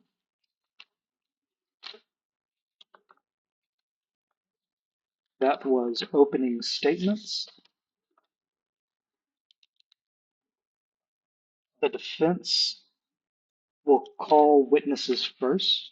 Well, no, they don't know the charges. The prosecution will call witnesses first. During this lull, as the artificer is gathering up her notes, you hear Davil again clicking his tongue, making the sounds tick, tock, tick, tock. Blinken, Alchrist leans over to you and says, "This will surely be a historic trial. This is, uh, this is quite insane. I've heard that the artificer will ask for execution if the Doom Raiders are found guilty. What do you think, my boy?" Well, it depends on the severity of the crimes. Do I think they deserve the death penalty? Personally, I don't think so. But again, it just depends on the crimes. I'm gonna wave over at Blinken. I shrug at Thorgan. What? Come here. I look at Ulcris and I kind of, excuse me, and I'm going to go walk towards Thorgan. The judge tells you to sit down quickly, but you're already like halfway to Thorgrim, so you just Oh, sit sorry, down. sorry. Yeah. Well, I And think I have a problem. wait, what? Yeah. They know about Mr. Man. What if they made a deal with him to get them out of this and we didn't think about a way to counteract that deal? Well, anything is possible, I suppose.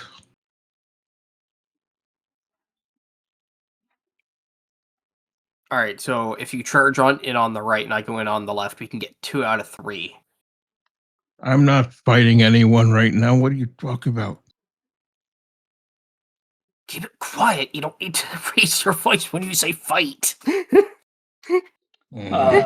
EB, Elzerna leans next to you. You can see her pink hair coming to your peripheral vision, and she says, "EB, are you sure you can stand being cross-examined by that Silas fella?"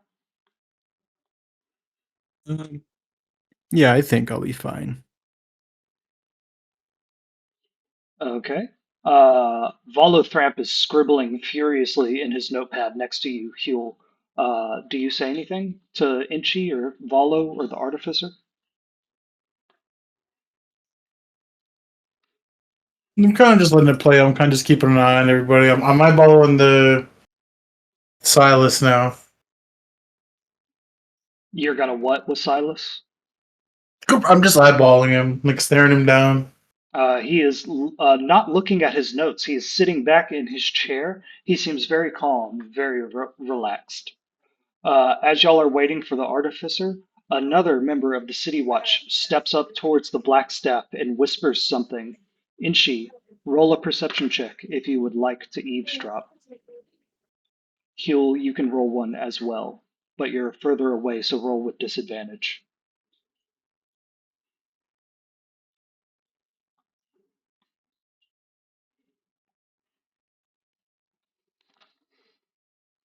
Got a nat 1. Fantastic. Huel, I don't know how to roll perception on this. I'll just roll twice and take the lower, right? What are we Yeah. rolling, sorry? yeah, that's how you do disadvantage on this. Not you, just Inchi Oh. and Huel. I couldn't figure out the a couple high rolls anyway. And she's digging for earwax deep in there. Ooh, yeah. So Huel, you don't get that nat 20, but with the 18, you hear. Inchi, you're just so attuned to magic that being back in this prison, it messes with your ability to hear things. So you definitely can't hear this whispering. But Huel, you pick up on it. With your musical talents, you're somehow able to tune out this anti-magic hum. You seem to be able to identify it and then ignore it. And you can hear the City Watch say, "Miss Blackstaff, there has been another explosion in the city. We request your help. We need help organizing all the members of the City Watch. And the Black Staff looks at him and says, the trial just started. And he says, ma'am, I'm simply relaying facts. And the Black Staff leans over to Artie and says, Artie, I have to go. Prosecute your case. Prosecute it well. Do not worry about what happens outside these walls. Put these fellas away for life, or put the axe to them. And the Black Staff gets up and begins walking out of the courtroom, and the judge says, after this, no one will move in this courtroom. Pick your seats. Pick whether you are in or out. I will not tolerate anything else disturbing this proceeding. The Black Staff apologizes and leaves the room with both members of the City Watch. Or Lincoln, we should go warn the artificer. Also with Griffin McElroy.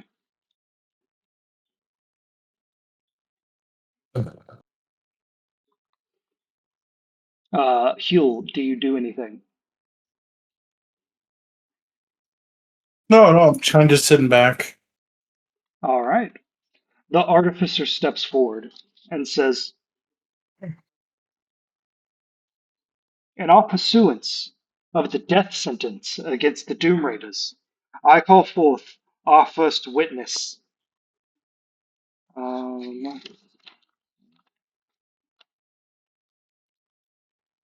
Blaken Plantfoot. I gotta say almost loudly, why? And I'm gonna walk. I think that you... No, I'm so sorry, Blinken. You said that you didn't want to testify. I'm so Why? sorry. I'm so Why? sorry. Undercuts the gravity of the moment. No. I still love that. Just the why, like just got the mistake written down on the paper. He's still She- standing up. She genuinely... I'll do it in canon. No, she genuinely read her notes wrong, just like I did. She's making disadvantage on all of her intelligence checks. She says, oh, I apologize to the court. Thorgrin Iron Eater. I Oh, look that's at me. Thorgrin. I stand up. She Here. says, please come to the front of the court. Oh, yes.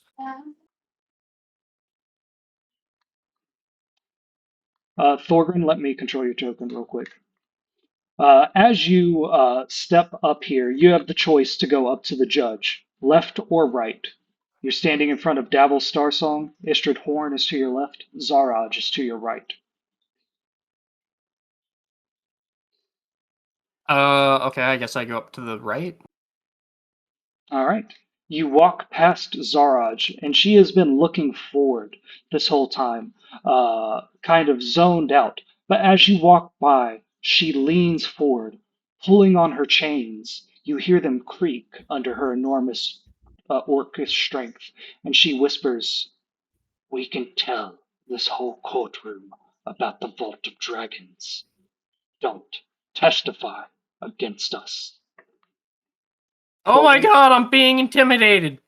She whispered it very subtly. Do you say that? Well, I mean, if they tell them about the vault, they'll forget. Because they have to use the dragon to make people remember. Blaken, you're not next to Thorgrin. Thorgrin, roll an intelligence check. Well, no, I've heard Blinken say that before, didn't I? Yeah, you know this, but... Oh, yeah, actually, yeah. I mean, Brax, that's a 2. I mean, your first thought sounds pretty good to you. If they announce that anything about the Vault of Dragons, everyone will just forget it.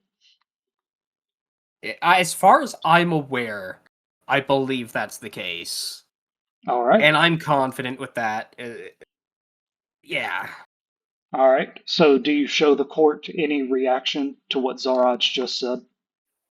Not yet. Okay. But I do walk up. You walk up to the judge, and she says, what god do you swear by, dwarf? Insert god name dot text. The whole reason that you get radiant damage. I had it remembered. There was I was going to lean into it, and then it just never came up again. The god that you have met, all 3 times you have almost died. You place your hand on the table, and she says, "Do you swear to tell the truth, the whole truth, and nothing but the truth? Any violation of such, any perjury of any crime, can be punished." I'm going to start opening my mouth and go cross-eyed and have a bit of drool come out. I'm going to look visibly confused by the amount of words that was just spoken. She says, "Do you understand me, Thorgrim Iron Eater?" Yes, ma'am. She says, "Turn around and testify." You turn around, and you can see that all 3 of the Doom Raiders are still facing the court, but they've turned their neck around to look at you. The 3 members of the jury stand, writing in notebooks notes that they find relevant. The judge sits behind you, her hand on the head of her hammer of justice. And the artificer says, "Thorgrim Ironeater, you told me in a confession during a private investigation that members of the Doom Raiders have tried to kill you. Please tell your story." Well, they were in all black. They were clearly affiliated with the Doom Raiders. Now, Silas question. stands up. "Objective affiliated." 1 second, I'm about to ask about that. Okay. The question was, what, any of these 3, or just Doom Raiders general? Like, as the Ishrid, question. Ishrid, Dabble, Zaraj, and Schemo are the Doom Raiders. Everybody else that you fought this story has been a fan of the Doom Raiders. Yeah, no. Just restate the question for a second. The artificer says, "You told me that members of the Doom Raiders tried to kill you. Please tell the Yes. court your story." Well, we were out doing insert what we were doing at the time. I genuinely forget. No, Thorgrim, you are testifying. We were out shopping, me and the others, and one of the Doom Raiders attacked us.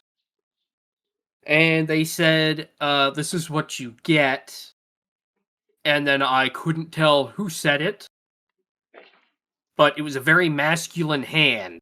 And I'm going to look over at Zaraj and be like, I mean, could have been her hands, but they had a hood on, and I know it's one of them. I can tell you that for sure. The artificer goes, "That sounds terrifying, Mr. Oh yes, Ironeater." I have scars. I have, fresh cut. I got a bruise on my shoulder, and I'm going to start pointing at my shoulder in a weird angle.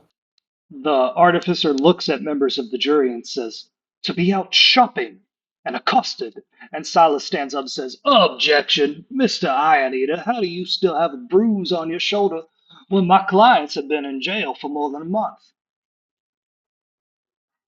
It was a deep injury. Have you ever had internal bleeding, sir? I will come back to that in cross-examination. The artificer says, "So, describe everything you can about this assailant." Or assailants. Well, like I said, they had. And she raises her eyebrows at you. Well, you see, again, they were hooded, masked. Very well. The one who attacked me was again very masculine. Who's taller, Zaraj or Davil? I'll say Zaraj. Okay. Well, he wasn't that big of a guy, but like I said, very, very muscular hands. It could have been Davil, but they, there were 3 of them, for sure. So, says, "You are certain that 3 people in all black attacked you?" oh yes, and they sung at us and tried to make us They sang at you? be mind controlled. Yeah, bard stuff. Oh, I can see how you are confused. Skilled Yes. adventurers such as this would be great at subterfuge. What Oh, what they did made they their whole sing? lives about it too, right? What? They Yes, even became a band.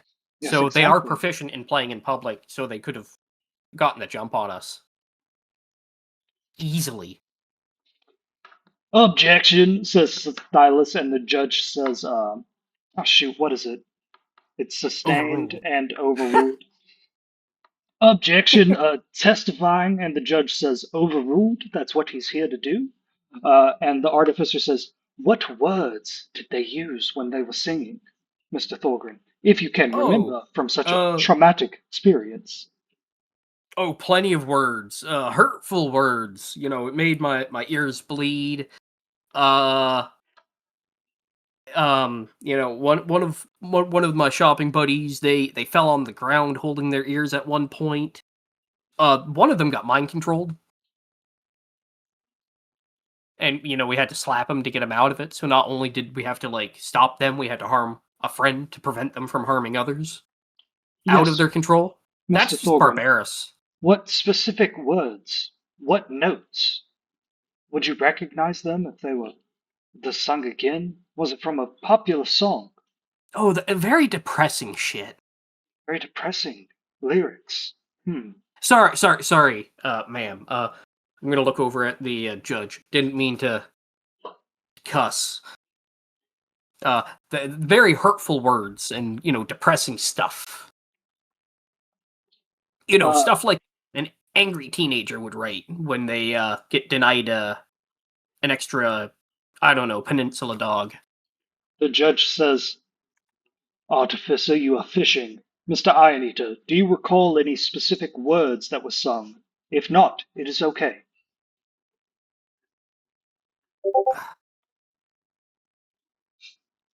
No. Oh, Sean had to bail. Oh no. Exact words, no. Okay. And the artificer says, "And what wounds did anyone from your shopping group sustain?" Oh, big ol' handprint across the face, for one. Okay. Maybe knocked a couple teeth loose. I don't know. That was a very good slap. I'm quite proud of myself on that one.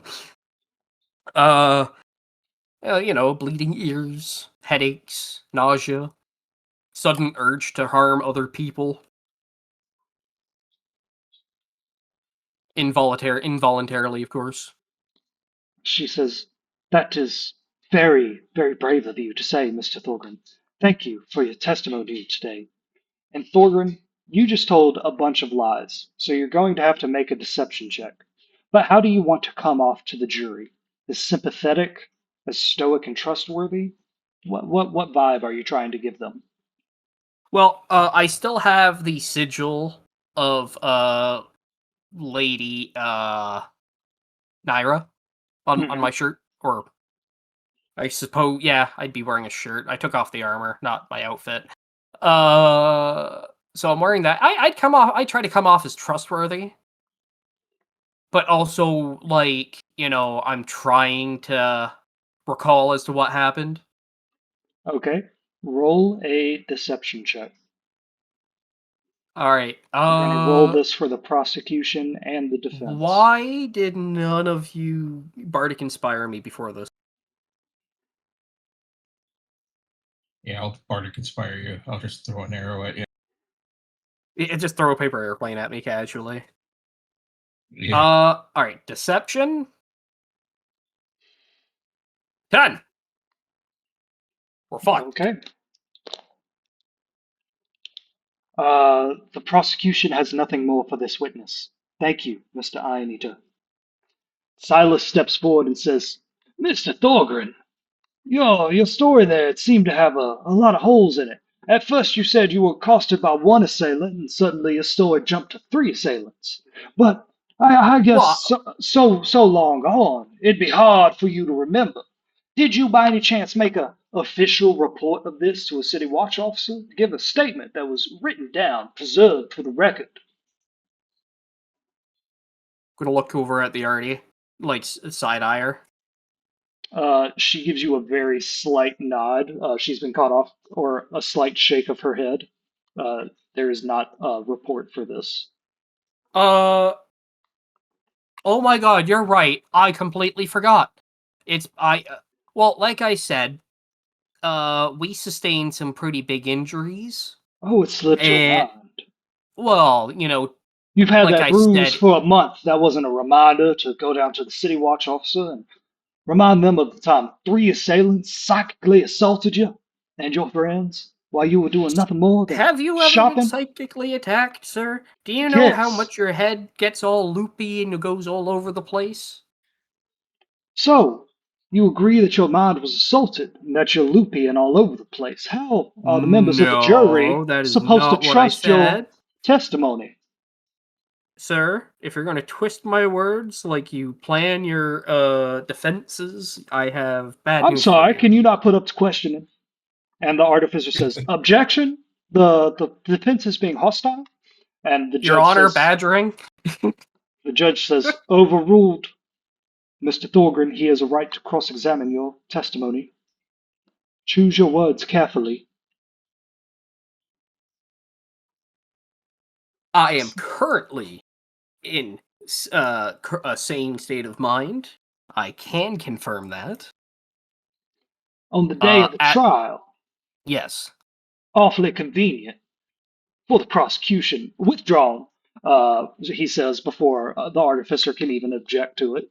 He says, Mr. Thorgren, I don't mean to cast aspersions on your character. I am, of course, just defending my clients from a very hostile prosecutor. I assume that a woman as morally rigid as the artificer chooses her witnesses well.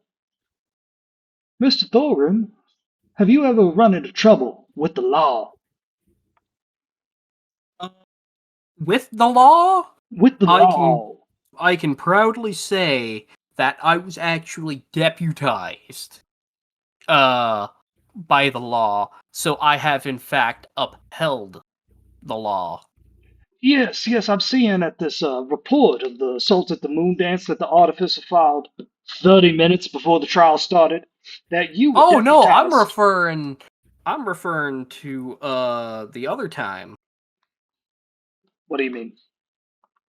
Was there not another time we were deputized in order to hunt down the before that? No, you were informants before that. Oh, sorry, that's right. I was an official oh, no, I don't want to say that either. Mm. Not yet. Mm-hmm. Repeat question, please, sir.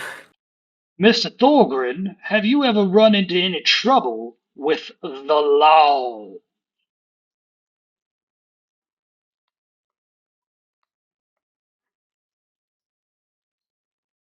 No, I believe I have not. Really? What stands before us today is a man with a spotless record. Is that what you're saying? I'm as clean as you are. Across all of Faerun, Mr. Thorgren.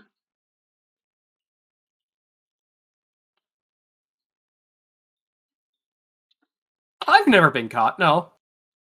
He says, oh, you've never been caught doing what? No, that's not what I said in character. That was an out loud thought. I don't think I've ever been. No, I've never done nothing. I'm a good boy. Not even in the town of Phandalin.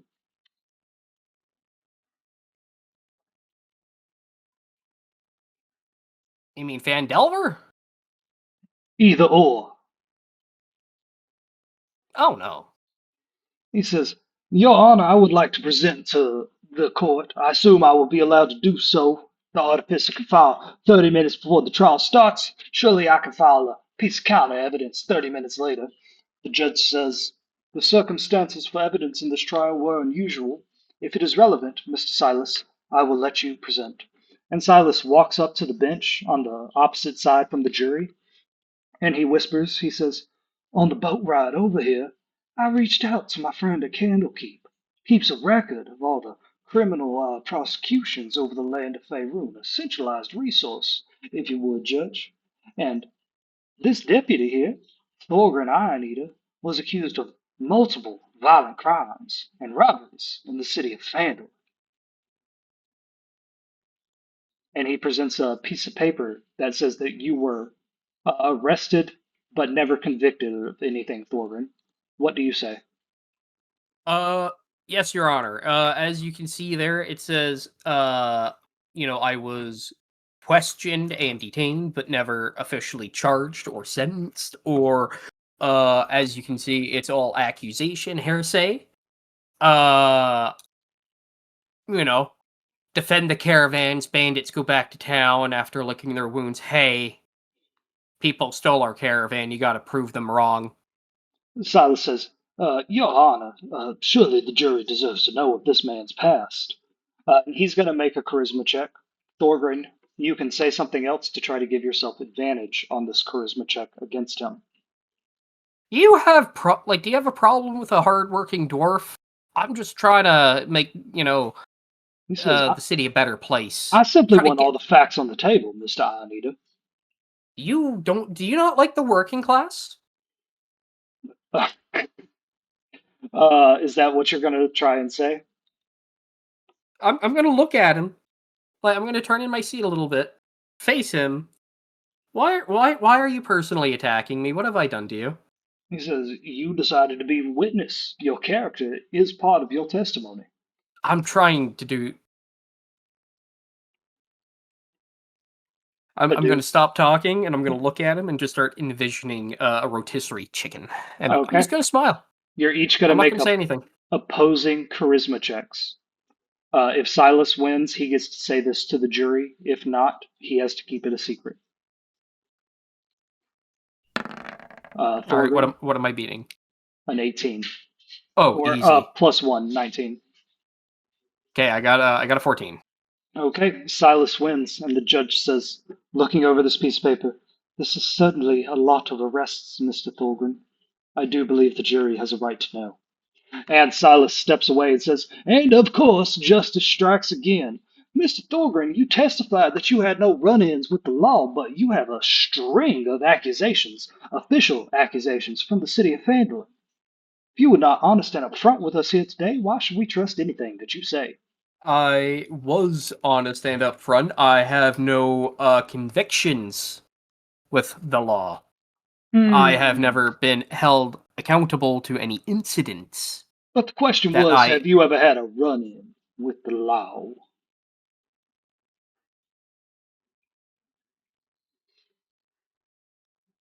Like I said, in a negative way. Well, moving on, Mr. Thorgren. Your testimony was very vague. You said that you didn't see anyone's faces. How do you know?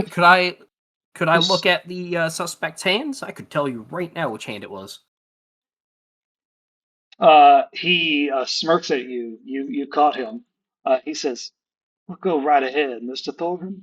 Surely, face the people that you're accusing." And the judge says, "May all the Doom Raiders raise their hands into the air," and they all do their best while their hands are handcuffed. Thorgren, what do you do? Well, I know Zeraj was the one that attacked me because I rushed the big one that had the bow. Uh-huh. Yeah, y'all had fought them once at the Court of the Dancing Moon. And Zaraj fired upon y'all once, disguised as the Shadow Man. So I'm gonna stand up and walk on over. Mm-hmm. I'm gonna be like, "Can you lower your hand? Not that tall." She crouches down onto your level, so you're eye level with her, and she lowers her hands. The slack, or her chain goes slack as she lowers herself to the ground.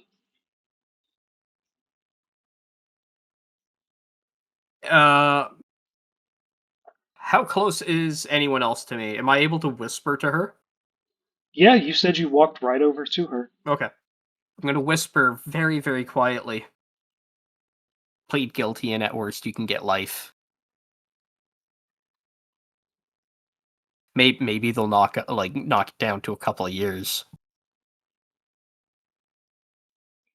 She says, And she leans forward and she says, "No choice. Have to get the vault." And what y'all are going to do is make opposed intimidation checks.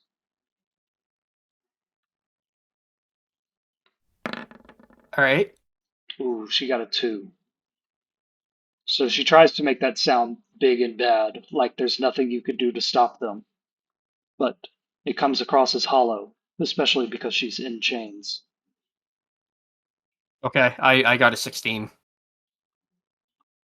Zaraj kind of loses her nerve, and she looks over at Davil with a concerned look in her face. And Davil looks at her and shakes his head. Silas says, "Mr. Thorgren, you were supposed to point out the hands that you said accosted you." I am looking. Nope.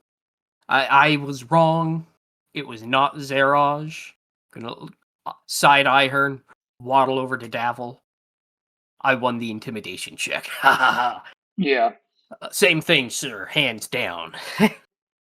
He lowers his hands down to you and says, "Don't sniff them. I was with your mom last night." I was gonna say you smell like your sister, but so I same only thing, know I'm gonna- where. Oh, and she's not even here. I'm gonna say, is that on record? TB.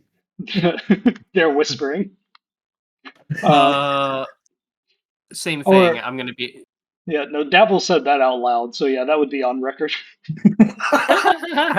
You see Volothrap write it down. So I'm gonna pull him down a bit and be like, plead guilty, and worst you can get is life in prison, maybe a couple years, if y'all behave good, because we can try to knock down the charges. And didn't tell Zaraj this. If you cooperate, talk to the boys about giving Schemo a share to help resurrect what's his nuts. You're offering to use some of the Vault of Dragons to resurrect Froggy. Between me and him. So it costs 50% of the Vault of Dragons to bring back Froggy, and you have promised the Avatar 60%. So you I'm cannot not do telling both. him that our previous deals. Okay, so you're lying. That part I'm gonna lie about, yeah. Roll a deception check.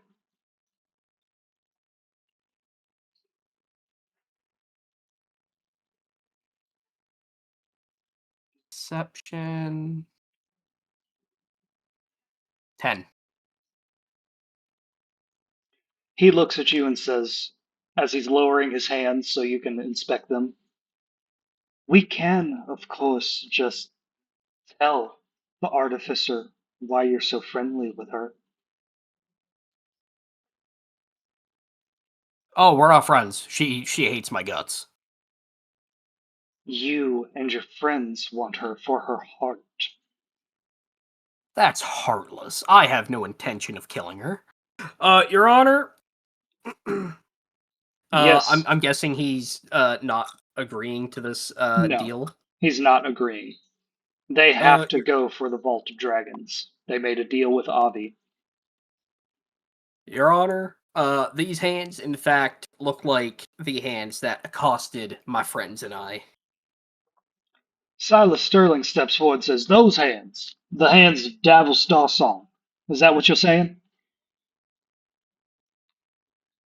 I got into a fight with Davil, too. No offense to my client, but Thorgren said that the hands that accosted him were big and manly. Davil Starsong has the composure of a twig. His fingers are long and spindly, perfect for playing notes on that guitar. Are you insulting this man's hands? Davil says, "No, he's right. I'm a long and spindly guy. My fingers have been stretched over a lifetime of playing the lute. No one has ever described my hands as thick and manly, Your Honor."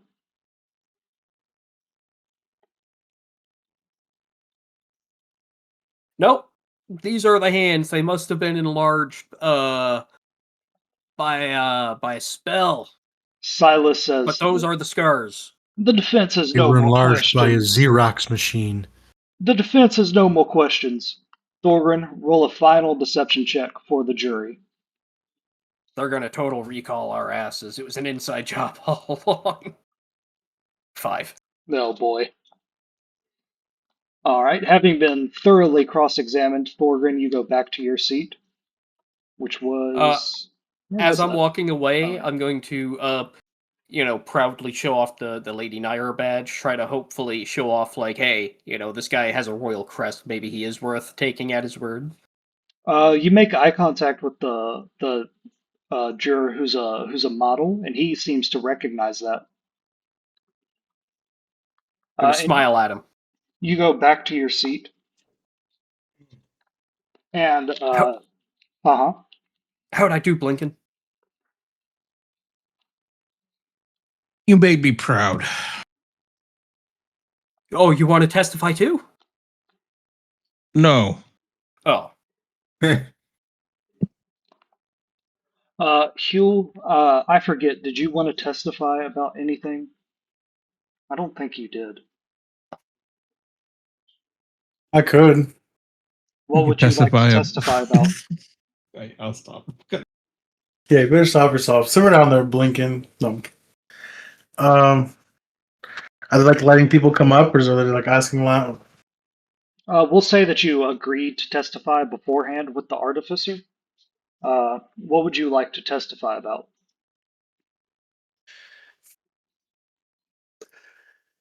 I'll come up. I'll start strutting down. I'm eyeballing this guy. I don't know how close I can get. The judge can hear me from here? Well, hold up. You have to be called. So what, Oh. what, what are you going to testify about? Like, just metagame with me for a second. He'll struts up anyways, but I'm going to testify about the night of the moon dance when we were almost murdered in the courtyard. Okay, okay. The artificer says, for the charge of attempted murder against me, Lieutenant Annabeth Vespa, I call Huel. Huel, you walk up here and you are right in front of Davil Starsong. You have to go up to the judge. You can walk to your left or to your right. I'll shimmy up left. You walk past Istrid Horn. Davil Starsong continues clicking his tongue. Tick, tock, tick, tock. As you walk past Istrid, you hear the faintest humming in her voice. She's trying to find a note. But as you walk past, she says, we'll tell the artificer what you really want from her. Oh, don't worry, I will. She goes back to humming. You walk up to the judge and she says, do you swear to tell the truth and the whole truth? Nothing but the truth. And gives her a little bow. Then turn and testify. The artificer steps forward and says, Mr. Huel, you aided me on the night that the Doom Raiders attempted to assassinate me at the court of the Dancing Moon. Please, tell us your story. You know, a lot was happening that night. A lot was happening that night. A lot of ales being thrown around. But I remember the Doom Raiders were playing. I'm going to point to the three of them there. Mm-hmm. I remember Istrid and Davil being there.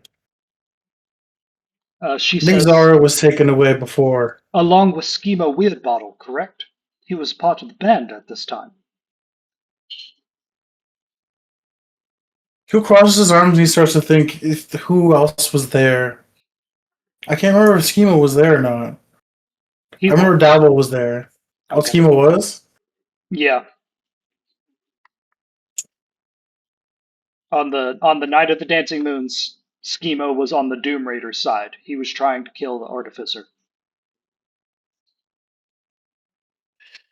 Yeah, I'll say that. I remember Davil, point Istrid. I can't recall the hunter being there, but maybe they were. She was. They were all there. So, metagame, you know that they were all there, but you're only calling out Dabble and Istrid in the court? Oh, I'll call them all the Doom Raiders. Okay. I was trying to remember back to actually like that session. I believe one of the pinned messages is her report on that night. But she says, yes, Mr. Huel, you were in the anti-gravity bubble when it popped, right? I was. Could you tell the jury what it was like to be there floating in the air with so many people, while the Doom Raiders sabotaged the anti-gravity field, causing many people to fall at least 60 feet, including myself? You know, it's a split second decision. It was it'd been a lot horrific if, you know, my little self wasn't there. You know, more all those people would have died. Splattered all over the place. She says, yes, you cast Featherfall and saved many lives, mine included. Unfortunately, the bard known as Three Fingers was not one of those lives saved, falling 60 feet to his death. Can you describe the jury the horror of seeing his body? Silas says, objection, lead the witness. And It was horrific, you know. All the ongoers, all the children watching, coming to see a children jester. there? Yes, those children, old people. So you were testifying that the Doom Raiders, in an attempt to kill me, endangered children. Everybody was in danger. Anybody could have been up in that gravity field. She says, well, I am certainly grateful for you being there, Mr. Huel. The prosecution rests its case, and I'm so sorry for the horrific experience you had to go through. Huel, you did not tell a lie in all of that, so roll a charisma check with advantage.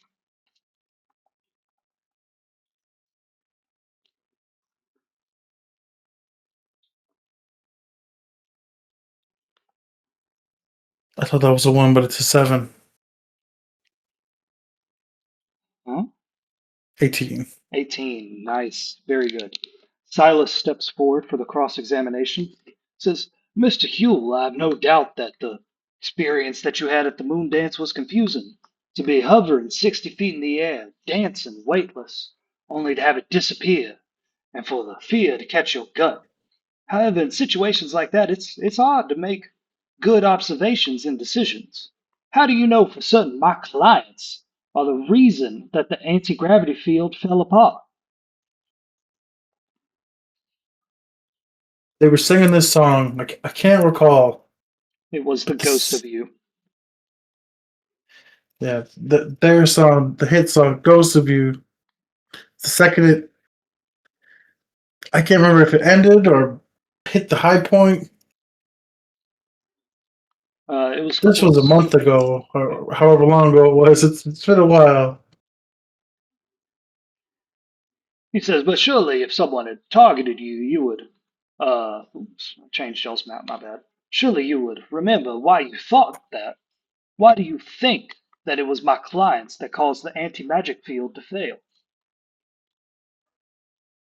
I'm pretty sure we started fighting with them afterwards, Yes, my clients and they were were arrested. attacked. Are you admitting that you were the ones that attacked them? They started attacking everybody else. Hold on.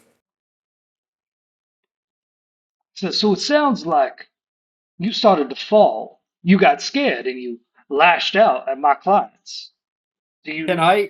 Can I start pointing at Blinken and I and the guard tabard and point at Huel like we were deputized? You can try to send a nonverbal signal to Huel. Yeah. Okay. I do exactly that. I'm going to point at Huel I and hold up the guard tabard and point at the guard tabard. I'm just shrugging my shoulders while he's pointing at me because I have no fucking clue what he's doing. I'm gonna quickly put it under the table before the judge sees. Yes, we're in official business. You know, Oh, we official we business. were We were sheriffs. I mean, deputies. Oh, you were Sure, right. deputized. By who? You know, it's kind of fuzzy. You don't want to look over at Oh, Artificer. oh, you don't remember which member of the City Watch made you deputies? You don't remember why you think the Doom Raiders are responsible for what happened at the Moon Court? It was Annabeth. She deputized us all, okay? The Artificer deputized you. When did she deputize you? Was it at the Moon Dance? Was it before? Was it after? You know, Mr. Silas, I can't recall. I think it was before. She says, Silas says to the jury more than anybody, awful lot of convenient holes in the Artificer's narrative. I sure hope that the court agrees with me on that. Hugh, would you like to make some kind of specific accusation against an individual member of the Doom Raiders? Or is all you have, I do not recall?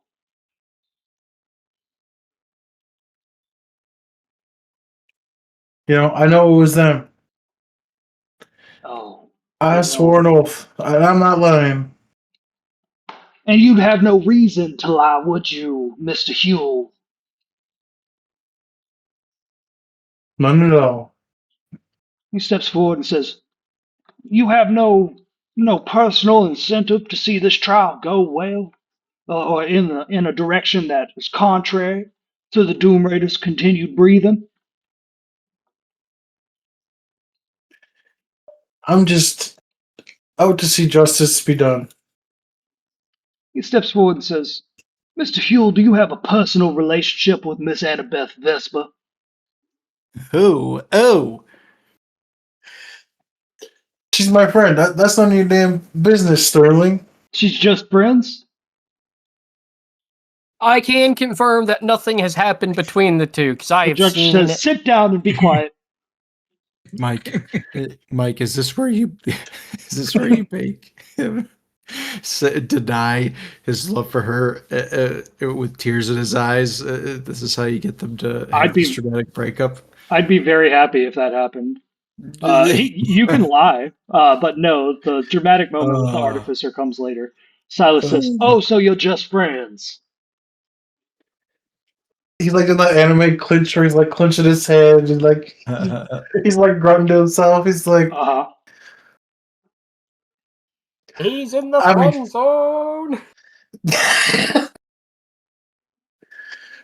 Gonna point at Blake. yeah, we're really good friends.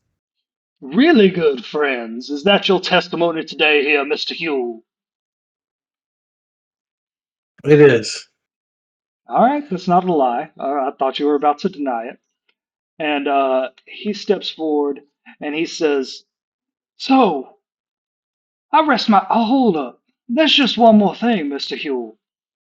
She deputized you, but you're friends. Spend a lot of personal time with Miss Annabeth Vespa? Over the past little while. Interesting. Very interesting. The lack of professionalism in this case confounds me, Your Honor, but I'll leave it be. The defense rests against this witness. Huel, roll a charisma check. Or, no, you lied to the jury. So, real quick, make a deception check. You need to beat 12, or the jury will think you're lying to them.